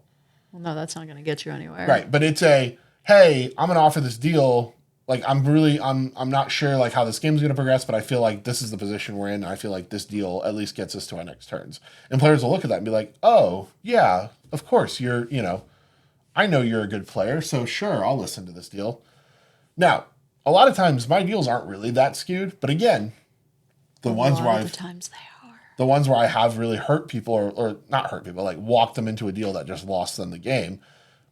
It's because we started off early, like I could clearly tell like certain players were like maybe not too sure of the situation in the game, and they were deferring a lot. And those are the players that you can sometimes pick up on and be like, oh, they're unsure. And if you're deferring a lot to other players and deferring to their experience, then I'm going to put a deal on you that puts you in a bad position because you already kind of started off the game. And again, I've talked about this a lot. Psychologically, when you said yes to someone or like you've been agreeable with them, you're more likely to continue to be agreeable, even as I kind of up the ante on what I can get away with.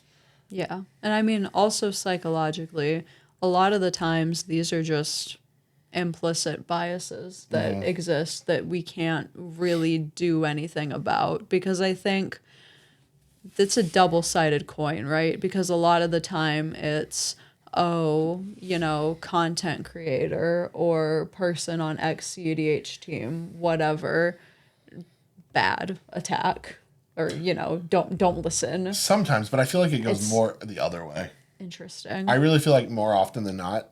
So I think it's like 70-30, right? 30% of the time, it's the content creator, the pro player, the whatever, the team player, the known entity. Wipe them off the face of the planet and keep wiping them off the face of the planet. Yeah. But I think 70% of the time, based on my experiences, it's I'm going to defer to you because you're an authority figure. See, mine is like 60-40. You're a woman. Thank you. I'm just saying. I'm aware. That has to hurt. I think that hurts you a little bit. Yeah, probably. If I'm being honest. I don't think men want to have a female authority figure, so they're never going to defer to me. I don't think it's that they don't want to. I think psychologically they're not going to. They're more resistant. That's not how they've been conditioned. Yeah, agreed. They're going to be more resistant to it initially, and so it takes more time warming up, but you're not going to get that time in a game. Yeah, and that's where a lot of the scary threat. big scary threat, don't negotiate, comes from. And that's the problem, right? It's just sometimes you get to use that social leverage to your advantage. Yeah. And some players are really, really good at doing it. Oh, yeah. And some players are only okay at it. But a lot of times, I think the most egregious deals I've gotten away with are always because someone was like, "Oh, you're an experienced player. I'll just listen to everything you say." And I'm like, brother, at a certain point, you got to stop listening to me. I saw it. What was that? There's one really egregious lobby con game. I don't remember where it was now, but it was within at least the last 3 months where you just walked this guy into the worst deal ever. I think it was like letting a tithe resolve when you already had. I don't remember what it was. It was during your Terra arc, but it was just some of the most egregious nonsense. And then at the end, it was like, "Oh, hey, by the way, like I really like your CEDH channel," and I was just like, "And there it is, there it is, guys. Okay, take me to Taco Bell and get me a Baja Blast. I want to forget about this. I'm so done." It was that being the very last sentence of the night where I was like, "Oh, yep, no, there it is. There it is." It helps when you're calm and confident as well. Because then players are also more willing to trust you, right? If you're shaky and you're not sure about like what you're talking about and you're just like, I don't know, like maybe we can make a deal. Whereas I do approach deals very confidently, like, "Oh, well, look, I don't really feel like I need to make a deal, so tell me what you want." You've immediately lost a lot of your leverage. If I'm like, I don't even want to make a deal, so you have to convince me that it's worth my time, almost all your leverage went out the window right there. Yeah. So now I have leverage and I get to dictate the terms just from that one statement alone. Even if I need to make a deal with you, you'll never know. You'll never know if I need to make a deal with you or if I want to make a deal with you. That's true. Right? That's where you want to be at. You're squirrely that way. I think everybody should be. The problem the problem. Actually, you know what? Let's just move into the next one. Common deal making mistakes. Okay. Right. So, Making deals with Jordan Drake. talking too much exposes weakness. Oh, yeah. Right. So if I'm sitting there trying to like negotiate a deal and like we're talking about it forever, my mind immediately starts to wonder of like, why do you want this deal What do you so want? bad? What are you doing? Right. Yeah. Like, why is this so important to you? Because like clearly something is happening Yeah. to where I feel like advantage to do something. So like, here's a good example. If you're really arguing like I'm only going to use this counterspell if I get a turn, right? That to me determines two things. One, you have exactly one piece of interaction, which means when I go to my turn, I can do literally whatever I want short of winning. Cool. I'm going to lock that in my brain. Two, you're going to win on your turn. You would not want to see a turn so badly unless you knew you were going to win on your turn. Because otherwise it doesn't matter, right? Especially if you threat assess, like, yeah, he gets back to his turn. If he doesn't win immediately, maybe the player that's currently being countered is just going to go again and win. Or maybe that sets me up to win. So like, if you only have your one piece of interaction, do you have more interaction that's hidden that we don't know about that you need to untap for? That therefore puts you back into a defensive position, but you're back live. Or do you need to untap? You need to get to your turn so you can untap and win, right? Like those are the two questions I'm constantly asking myself. And more often than not, I have found the player desperately trying to make that deal has a win attempt. So what do? I set up to win right on top. Right? Always. Like, right? Because like As always. what I can do now is I can set up every value engine under the sun. Yeah. You've said you've had exactly one piece of interaction, or you wouldn't be making a deal. Because if you have multiple pieces, What are you making the deal over? why are we making a deal? Yeah. Because if the first thing I'm going to ask is, if you're like, this is my only piece, and I'll go, okay, well, let me see. Because if you have multiple pieces, I'm not making a deal. And if you refuse to show me your hand, I'll be like, look. Then I'm not reasoning with you. Like, I'm like, look, bro. I'm not doing the thing. I was like, if you have multiple pieces, I don't know why we're making a deal. Like, I'm just going to go to my turn and play normal. Right? Because then, otherwise, we just make a deal every fucking turn, and I'm not doing that. Yeah. Right? So, at a certain point, you have to, like, you're giving away information. And I'm going to take advantage of that information. Of course. Right? This is the games where I've been able to land Seaboard Muse. Because like, cool, counter, you can't counter my Seaboard. I know you can't because you don't have the interaction anymore. You're tapped out or you're whatever, right? So this is where you can get away with nonsense. Yeah, I notice when people yap a lot, it's either out of desperation or because they're about to win. So it's either how down bad are you or how far ahead are you that you are willing to try to make this deal at this time. And also it's like, well, what are you angling for? You know, especially when people are asking like, well, what do you have? What do you have? What do you have? What are you doing? And it's like, why do you keep asking that? Are you trying to win on top? What are you trying to sneak by the other? Why are you constantly so invested in my interaction when you haven't thrown a piece of interaction? You know, what Yeah. are you waiting on? It raises a lot of red flags. Yeah. People who talk a lot during the deal making process are really trying to figure out how to get one over on you. Yeah. Like that needs to become very obvious to you. The other weakness I see a lot of times, or the mistake I see a lot, is making deals you don't need to make. Like a player will be like, oh, well, so here's the thing, right? I talk a lot on this channel about the best counterspell is the one you don't use, but you have to know when to use it, right? If you put a Necropotence on the stack in a like blue farm deck, and I go, cool, I can force a negation this out of the game and never have to deal with it again, right? You can't even CEDH it back. Yeah.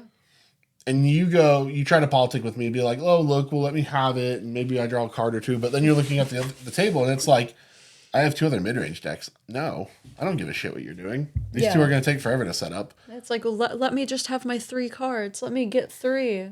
I'm not going to let you have shit. Right. But then players will still be like, yeah, I'll take the deal. And I'm like, why? Why are we taking this deal? Like, it's going to take us forever to set up. By the time, like, that counterspell is even relevant to anything, he's already won with Necropotence. Or my favorite is when someone has something scary like the Necro and they say, well, give me a reason not to. And you're staring at the force of negation. And it's like, look, I have no reason to try to make a deal with you over the force of negation, to try to reason with you, to show you information. There is no making a deal over this. You're telling me you have a Necro and I have the counterspell. Just put it on the stack and let's get it over with. Yeah. I think you have to really understand and know the right time to make the deal and not use the counterspell, and the right time to get that shit out of here, right? Don't let it be held over your head forever. Great example. Just happened was it in a game I watched or a game that I just played? Shit. My brain, dude, sometimes I swear. Goldfish. There's a game I watched, whether I was in it or not, I don't remember, where a player went to cast a counterspell. The player negotiated with them about it and was like, look, don't do it. And I'll do something else instead. I think it was to turn their Ristic into an Esper Sentinel, and they ended up agreeing to it. Okay. Which is like, whatever, right? Okay. You get to draw 1 card basically, instead of... Oh, yeah. That was the deal. And I'm sitting there like,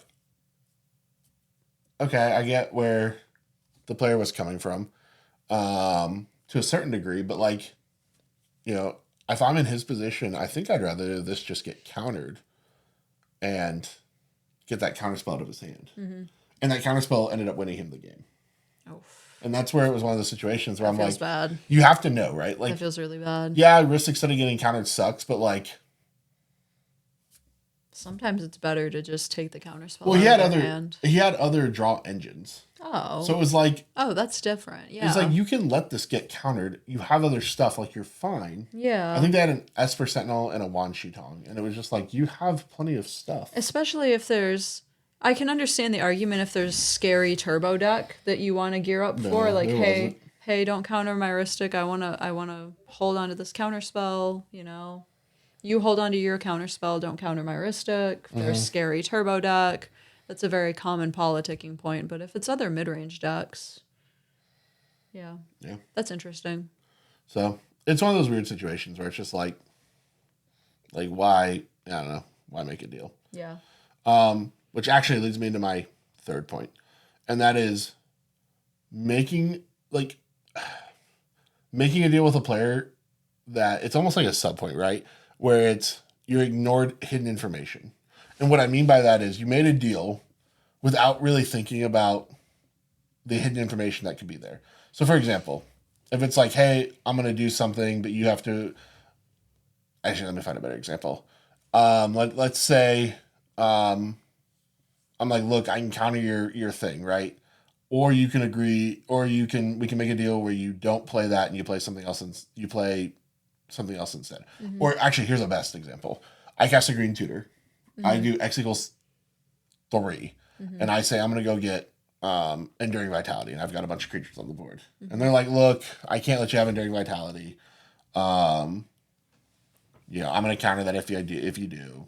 Or like I could counter, or I should counter this.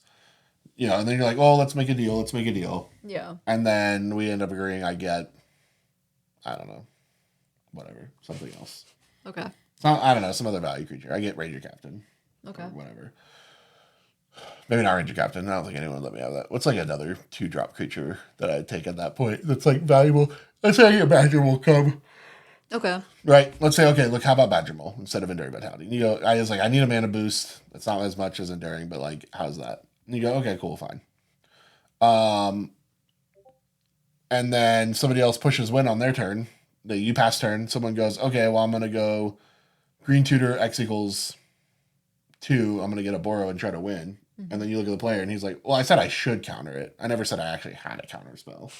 And you're like, brother, are you fucking serious? Like, I could have gotten Enduring Vitality. Right? And that's where you make sure that, like, just because someone is saying they have something doesn't, like, show it. Like, I need to see the counter spell, and I need to see the mana that you're going to cast it with, or I need to see the pitch spell. Oh, yeah. If you show me a Force of Will, I need to see the blue pitch. Because the amount of times I've shown a Force of Will to somebody, and I didn't have fucking anything to pitch it, has been funny. Mm-hmm. I did it recently at Mistplane Lake in my top 16 game. Kyle put Necropotence on the stack. I showed him a Force of Will. He never asked to see my blue pitch. I didn't have a blue pitch at that time. I drew one, actually on my turn. I finally drew it. I drew the Thoracle. Yeah, I was going to say, and it was Thoracle. I watched the end of that game where the only pitch was still Thoracle. It really was. Very annoying. But yeah, when he put the Necro on the stack, I showed him the Force of Will. I didn't have the pitch for it. Yeah. And he took it back. That's wild. I need to see everything. If I'm going to make a deal with you, I want to know all the hidden information that goes into this deal. You should too. Make sure you know all the factors and the parameters, and make sure that you're not just being bullshitted, because people bullshit in this format, right? I said I would counter it if I could. I never said I'm going to counter it. He said, show me a reason not to play this. I showed him Force of Will. Mm-hmm. He's like, cool. He never asked, could I actually cast the Force of Will? Yeah. I would have said, you're going to have to find out. That's the funny thing about how squirrely those deals can be, is that's going to go one of two ways for you, right? Either you find out and you run headlong into the Force of Will, and they did have the blue pitch, which was the whole point of saying, hey, find out, or they're just bluffing and you need to call them on the bluff. And sometimes most of the time, you're not going to know until you just put the thing on the stack and call their BS. And that's the frustrating part, where it's like, crap. But in that pod, we also had a Roxai. Mm-hmm. And we had a Chowder Sisay. So, like, you can force my Force of Will out of my hand. Yeah. Do you really want to when we have a Roxai? But in all reality, it probably resolves. Oh, it would 100%. It would 100% resolve. Yeah, assuming the other two don't have interaction, which they likely don't. Yeah. I mean, it's one of those situations, right, where, like, we're making a deal there. You're not going to cast this. I get to keep my Force of Will. Like. And I mean, just one question, right? Just like, hey, can you cast that? You should find out. Maybe he sends it. If that's your answer. Yeah, the deal is, right, you show me a piece of interaction. I agree not to cast this Necropotence. Yeah. And I show a piece of interaction. That's where we clarify that and say, you show me a piece of castable interaction. Right. And then you say, I don't know. Cast it and find out, I guess. I won't make a deal here. Yeah. The way I usually navigate that is I try to say, look, I've got the interaction. I'm not willing to show it to you because I don't want you to figure out if you can play around it, but I'm not going to BS you. I have interaction. I hate that. Never said I could cast it. Yeah. You never said it's castable. The word castable is missing from that. It is missing. Very, very much missing. Yeah. That's the funny part. When you're listening to these deals with Jordan or with anybody else, listen to what they're saying really closely, because the answer is there in front of you, right? It's, for the most part, like, hopefully you're not getting lied to. And from top level players, for the most part, you're not going to get lied to. But the answers Depends are on the player. usually, it does depend on the player. I qualified that. But the answer is usually right in front of you. You just have to really think critically about what's getting said, which is hard under timed conditions, under stressful conditions. You haven't slept, you're stressed about the term, whatever, right? But usually the answer is right in front of you if you think about it. Yeah, 100%. Like, you just don't want to get got by these deals, right? Yeah. Just think through it. Yeah. Every time you're doing a deal, you just got to think critically through it. And you got to really examine all facets of it. You don't have to take a ton of time on it. These deals aren't complicated, but you just have to make sure, like, hey, are we on the same page here? We both know what I mean. Like, do we have to get specific? Mm-hmm. Or do I have to, like, are you going to squirrel me? Or do we have to get hyper specific? Or can we do this as a good faith thing? We both know what I mean. And we just do that. Yeah. So it's up to that person. Which actually does lead me into our last topic that we're going to discuss on our main discussion today. Should you ever break a deal? And this is a tough one because, in my opinion, the only time you should break a deal is if you are going to lose the game and you have set up yourself to say something along the lines of, like, hey, if I'm going to lose, I reserve the right to lose. Otherwise, I think sometimes you just have to accept that you're going to lose. You fucked up. Yeah. Does that suck? Yes, it does. I've been in those situations where it's like, crap. Early on in my CEDH career, I definitely got more than one time. I don't think lately, right? Like, there was a deal in one game that I do feel like went against me that I felt like I did correctly, but it was ambiguous enough to where it's like, maybe I didn't.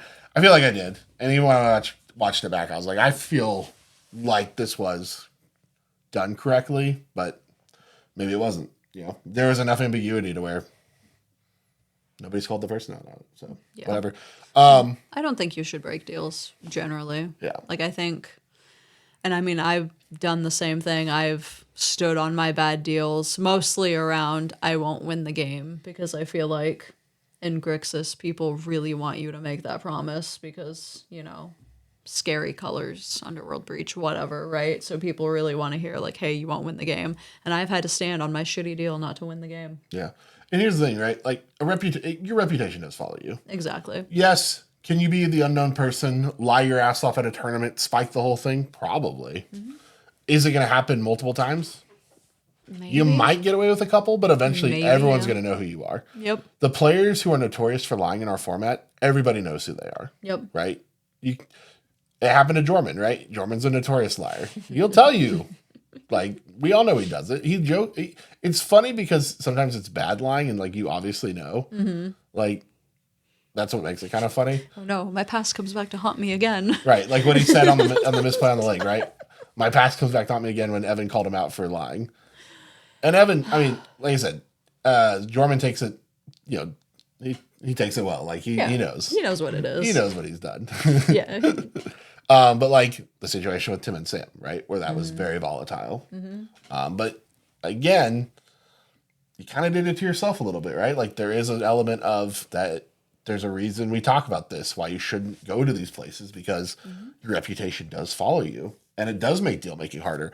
Every player who's ever scummed me in a game, I have a note of. Oh, yeah. I will remember you. Oh, yeah. And if we play again and you try to make a deal, it's not happening. I've told multiple players when they've tried to make a deal with me. It actually happened recently at a tournament I won.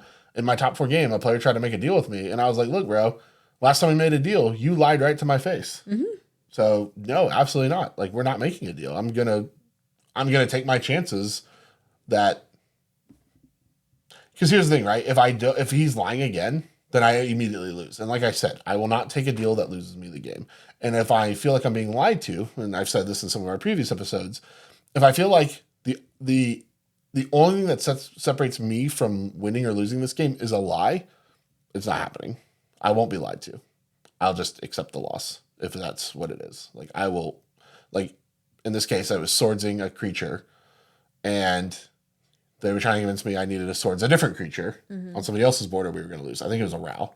I think I needed to swords the Ral on someone else's board rather than his creature. And he's like, "Look, I'm not even winning here." But we had a similar circumstance happen in previous games, and it turned out I should have swords when I thought I should have because he lied about whether or not he could win in that situation. Yep. So when it happened the second time, I was like, absolutely fucking not. Like, you think you're gonna get me twice? You think I'm fucking dumb? Yeah. I remember, motherfucker. Yeah. And this ain't happening. So. And that's the thing, right? It happens to that person, and then I know after we've been scummed and after stuff has happened to us, then it goes to the B&B and the people that we stay with and the friend group and then the team and then everybody that the team knows and the little networks that they have outside the team, right? And then it's just like, yeah, sure. In that instance, you think you're only fucking over 3 people, and you are. But when that spreads to 50 plus people and you're suddenly wondering, why does nobody make deals with me? Why did somebody call me a liar on Twitter? Like, what is going on? Because here's the thing, right? Can breaking a deal win you a game? Sure. Can it win you a tournament? Sure. Is there long-term EV in it? I don't think so. I don't think so either. I think if you, like you said, I think if you want to show up to one tournament, spike it, sure. Lie your freaking ass off. You will win probably more often than you lose. If you want to do this full time and travel around the country, like the tournament grinders, if you want to grind CEDH, you can't. Yeah. Your reputation will suffer, and I don't know any player that's at the top of the leaderboard that lies all the time, except for Jorman. Yeah. Because for the most part, players acknowledge that you need your deal-making economy in games, because a lot of the top-level players will also, try to rules lawyer the deal or try to walk people into deals that are so advantageous to them that you wonder, how the hell is anybody taking this? Right. And you can't get people to get walked into those disadvantageous deals, or even having the content creator privileges if you're known as a creator that lies or a top level player that lies, because then you're not going to get walked into those deals where people do the asinine things and you just lose your deal making economy. Like, half of Jordan's shenanigans comes because he is trustworthy, and on his face he's not lying, but he is squirreling, but if you just started outright lying to people, that's the thing, where would that get you? I don't lie, right? Yeah. I just don't. No. If you leave me a loophole, I am gonna exploit it. Yeah. And I am gonna be careful about the words that I choose to a certain degree, right? But if you're like, look, bro, do we have an agreement on this? Like, do I can trust you on this? I'll be like, yes. I'm not gonna lie to you. Like in our game, right? Like I told Lily, Magda's on the board. I'm good. Like I'm not gonna skim. I had a way to remove Magda, and I had no intention of doing so. Like that was like as long as you aren't removing Magda, I am cool for Magda to still be here, and let's draw this game.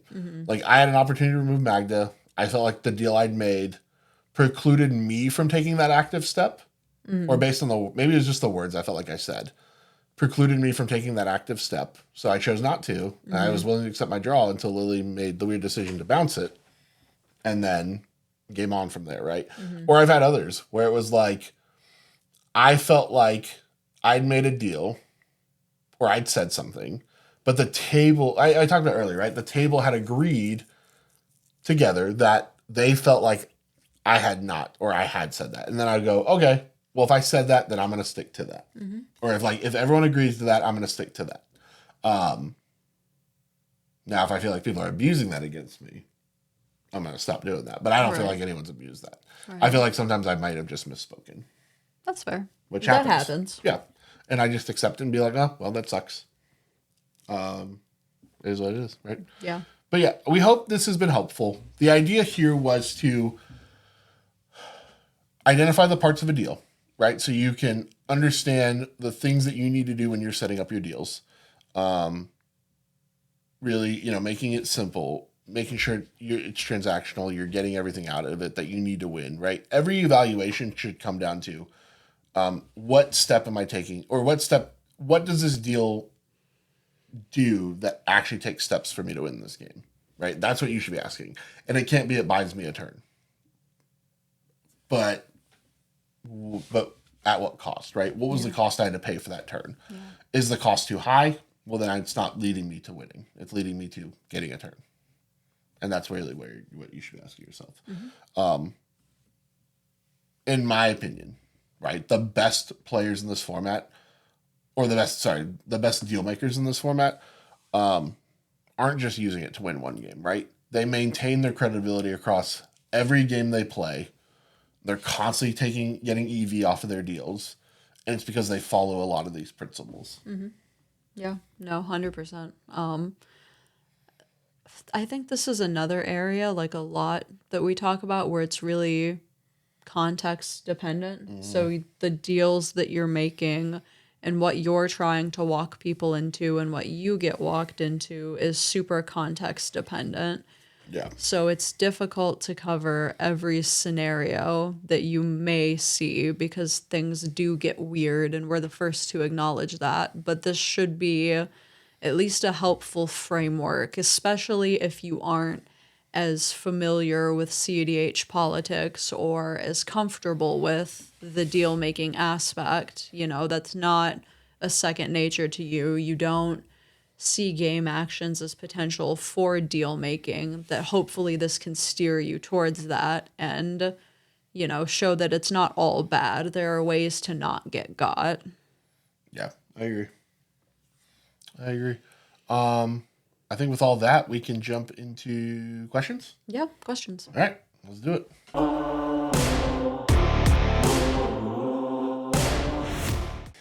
Okay, so for our first question, comes from our Discord from Punted Again or Greg.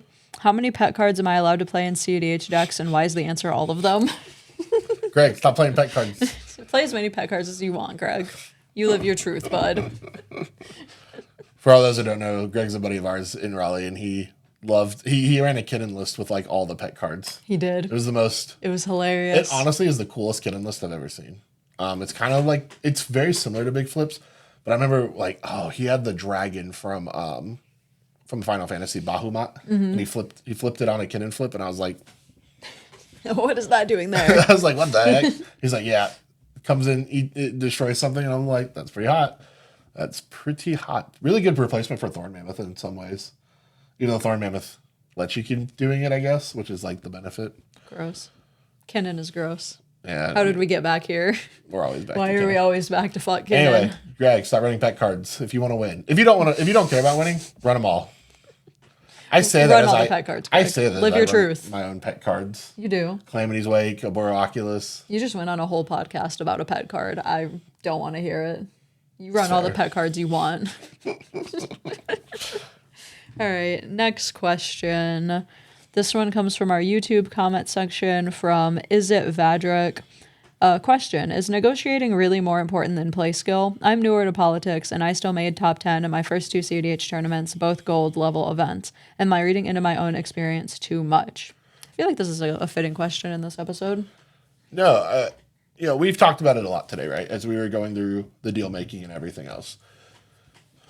Politics are important, right? They're a part of it. You have to have some skill expression that exists there. Mm-hmm. You have to understand, like we've talked all day, the deal making processes and everything that goes in, and all the little political maneuvers and things you have to do. So there is a political component. However, like I've argued and like I started the show, you still have to be mechanically skilled in this game. You have to start with a good mechanical base. If you don't understand sequencing and playing out the value creatures in the right order and knowing what a board state looks like and identifying a window and knowing when you can push and when you can't push and I don't know what the threats on the table are. And if you can't figure out how to do all that stuff first, no amount of politicking is going to help you. Right? Like it has to start with skill expression. And then like I've argued in some of our other past episodes when it comes to politics, once you've got a really solid base, that's how you make up that last 5-10%. So you can top 10, top 16, you might even do it consistently. Now, if you want to win, right, you want to win a whole tournament or you want to top 4 consistently, that's where the political parts I think have to come in. Yeah. Right. And that's where your deal making comes in. You know, you're negotiating with the other players at the table, only doing things that are advantageous for you and for your board state, but also kind of knowing when to back off and when to give leeway to your opponents, right? Yeah. And it's a balancing act, but politics aren't everything. Like Right. we were joking about it before, right? Where, you know, CEDH is all manipulation and yap. It's really not, right? There are people that try to manipulate. There are people that try to yap at you, but it is not such a necessary component of the game that you're just precluded from top 16 or top 10 if you don't do it. That's not how it is. Agreed. Okay, and for our last question of the night, also comes from our Discord from Blink. What is your biggest piece of advice when playing high resource games on TNT, but you're struggling to find your winning cards? Ooh, this is just a Jordan question. Have fun. So TNT, the way I built my TNT list, again, I don't know which version you're running. I think you're running mine, if I remember correctly, from the Paradox server. Or a similar version of mine. The deck is built to be very layered, so everything kind of comes together to make it, you know, to where my value pieces can be my winning pieces, right? Like a Cloud of Fairies can go from value to win really easily. Derevi can go from value to win really easily. Even Emil can go from value to win. Aboro's maybe like Aboro Thoracle, it's a little bit tougher, but like Devoted Druid even, right? Can go from value to win. Even Brewmaster to a certain degree. And the idea is like, all I want to do is get my value creatures into play and then help start churning through the deck. And you should, in theory, if you're making the correct decisions throughout the game, be able to find them. I think, again, I've been arguing this a lot lately, I feel like, but like Oculus really helps with getting through the deck really quickly because you're just churning through cards. Biomancers is also really good for getting through cards, right? Like once you snowball into a spot where it's like I can start looking at like 20 cards a turn, it gets a lot easier. Even in high resource games. The good thing about high resource games for TNT is it gets a lot harder to justify removing anything, right? Like if I let a Rhystic Study land or two, and then there's a Smothering Tithe or two, or everyone's got a Rhystic Study and everyone's got a Tithe and everyone's got this and that and the other. TNT's got breakers that get through that, right? We can still run Cavernous Souls Grand Abolisher. That's really hard to deal with. A lot of times I find in a high resource game that just ends up getting silenced or someone's born Stuck on the stack. Yeah, someone It's born the bottom of the stack in a 30 spell stack, and you're sitting there like, yeah, great. Right, but if you start the battle that way and you know that I want the battle to start on my terms. Right. If it's bait, you know what I mean, for your own flash win. Right. And then you just kind of sit there and be like, look, guys, I did my thing. Like, I'm chilling now. It's up to Yeah. y'all. Y'all figure it out. Y'all took away, like, I need this Grand Abolisher to resolve before I do anything else. Yeah. You're like, all right, maybe not. They're also more likely to let you have your biofam and your devoted druid and all your little things. Once you have everything, once everyone has everything, and then what's the point of stopping anyone? The problem is with that theory, TNT can play really well in the stack. Yeah, then you just get outvalued by TNT. That's where they want to be. Right. I have better card quality than Ragyashai. In theory, I have better card quality than Kinnan too, right, in the long run. For sure. Especially if I can take away their ability to, like, get the Consphinx. For sure. Or Hullbreaker, like, those are really the only two cards that are, like, that scary from a creature perspective that most Kinnan lists run. Now, of course, if you're running, like, Big Flips Kinnan, it gets, there's some differences there, right? But for the most part, I feel like in a high-resource game, TNT can win because our card quality is higher than almost every other deck in the format. Yeah. TNK notwithstanding, right? I mean, TNK is TNK. But I feel like they struggle to win those high-resource games lately, too, from what I've seen. Right? Like, Ragyashai's been eating their lunch a little bit. So, who knows? I say that now. TNT's going to win the next tournament we look at. It'll be you. Sorry. You can win the next No, tournament. I meant Blue Farm will win the next tournament. After I said Blue Farm is getting its lunch eaten right now. That tends to happen to us, yeah. Yeah. Speaking of, do you want to transition into our event for today? Sure.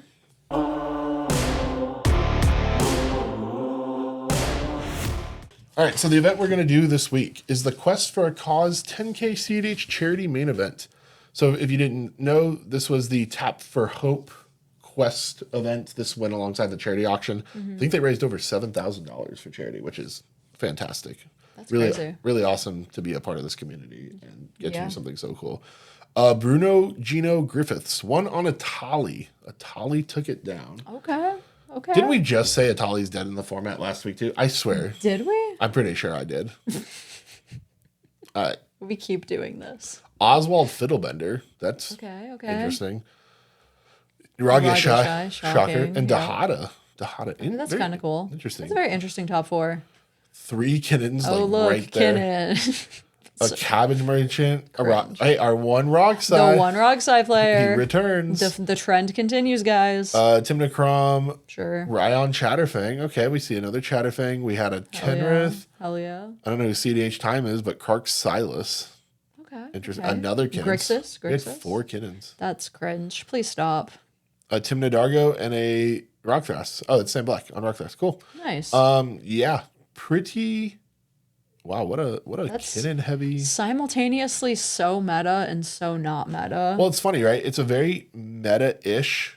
No, I mean not even really, right? We have Kinnan. No, but you have like Chatterfang. We have Chatterfang. When has Kenrith seen a top 16? I mean, it's Atlas, so I shouldn't be surprised. Yeah. He might be the best Kenrith player in the country. Kark Silas is pretty out there. I haven't seen that one because remember this was popular for like a minute and then it went away. Right. It was a flash in the pan type situation. So you have like 1, 2, 3, 4 off meta decks in the top 16. I mean that's pretty meta if you think about it because now you have Timnid Argo, of course, always seems to be out in the West Coast. This is like I think this was in Oregon, so West Coast adjacent. Yeah. Nick, actually, is Oregon on the coast? Oregon has a coast, right? No. Yes. I know geography. I was like, wait, is there a piece of Oregon between California and Washington? But yes, there is. I thought so. I just losing my mind for a second there. Head empty. No. There's thoughts. They're just not correct thoughts. Head empty, no thought. I mean, Rockthras, the only Rockthras there. But there's Sam, so again, are we surprised? The only Rog side there. Rog and Kinnan continue to dominate. Shocking. Yeah, out of our... Yeah, I mean, that's really the best takeaway. Hey, look, Blue Farm didn't do as great, though. Like I said, one Blue Farm player. Yeah, Kinnan or Rog took I'd rather 1, see 2, more Blue Farm than Kinnan. 3, 4, 5, 6, 7 of the spots went to a Kinnan or a Rog. Yep, that's where our meta's at, guys. 2 of them went to Timna. So 9 to the 3 cards that Lily and I have advocated. The 3 commanders that, like, if they were ever going to ban commanders, it would be Timna, Rog, and Kinnan first, I feel like. If they were looking at it objectively. Ideally, right?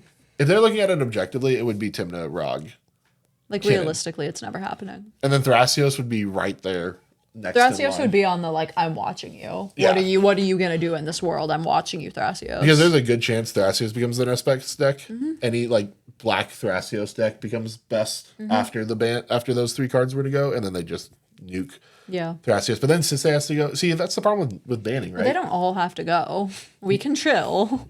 I feel like you ban those Like, it's 3. it's okay to have decks that rise to the top, right? There's always going to be the meta.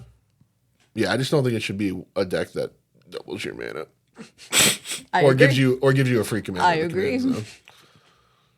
Just ban Breach. You ban Breach, Kinnan. I'm starting to disagree.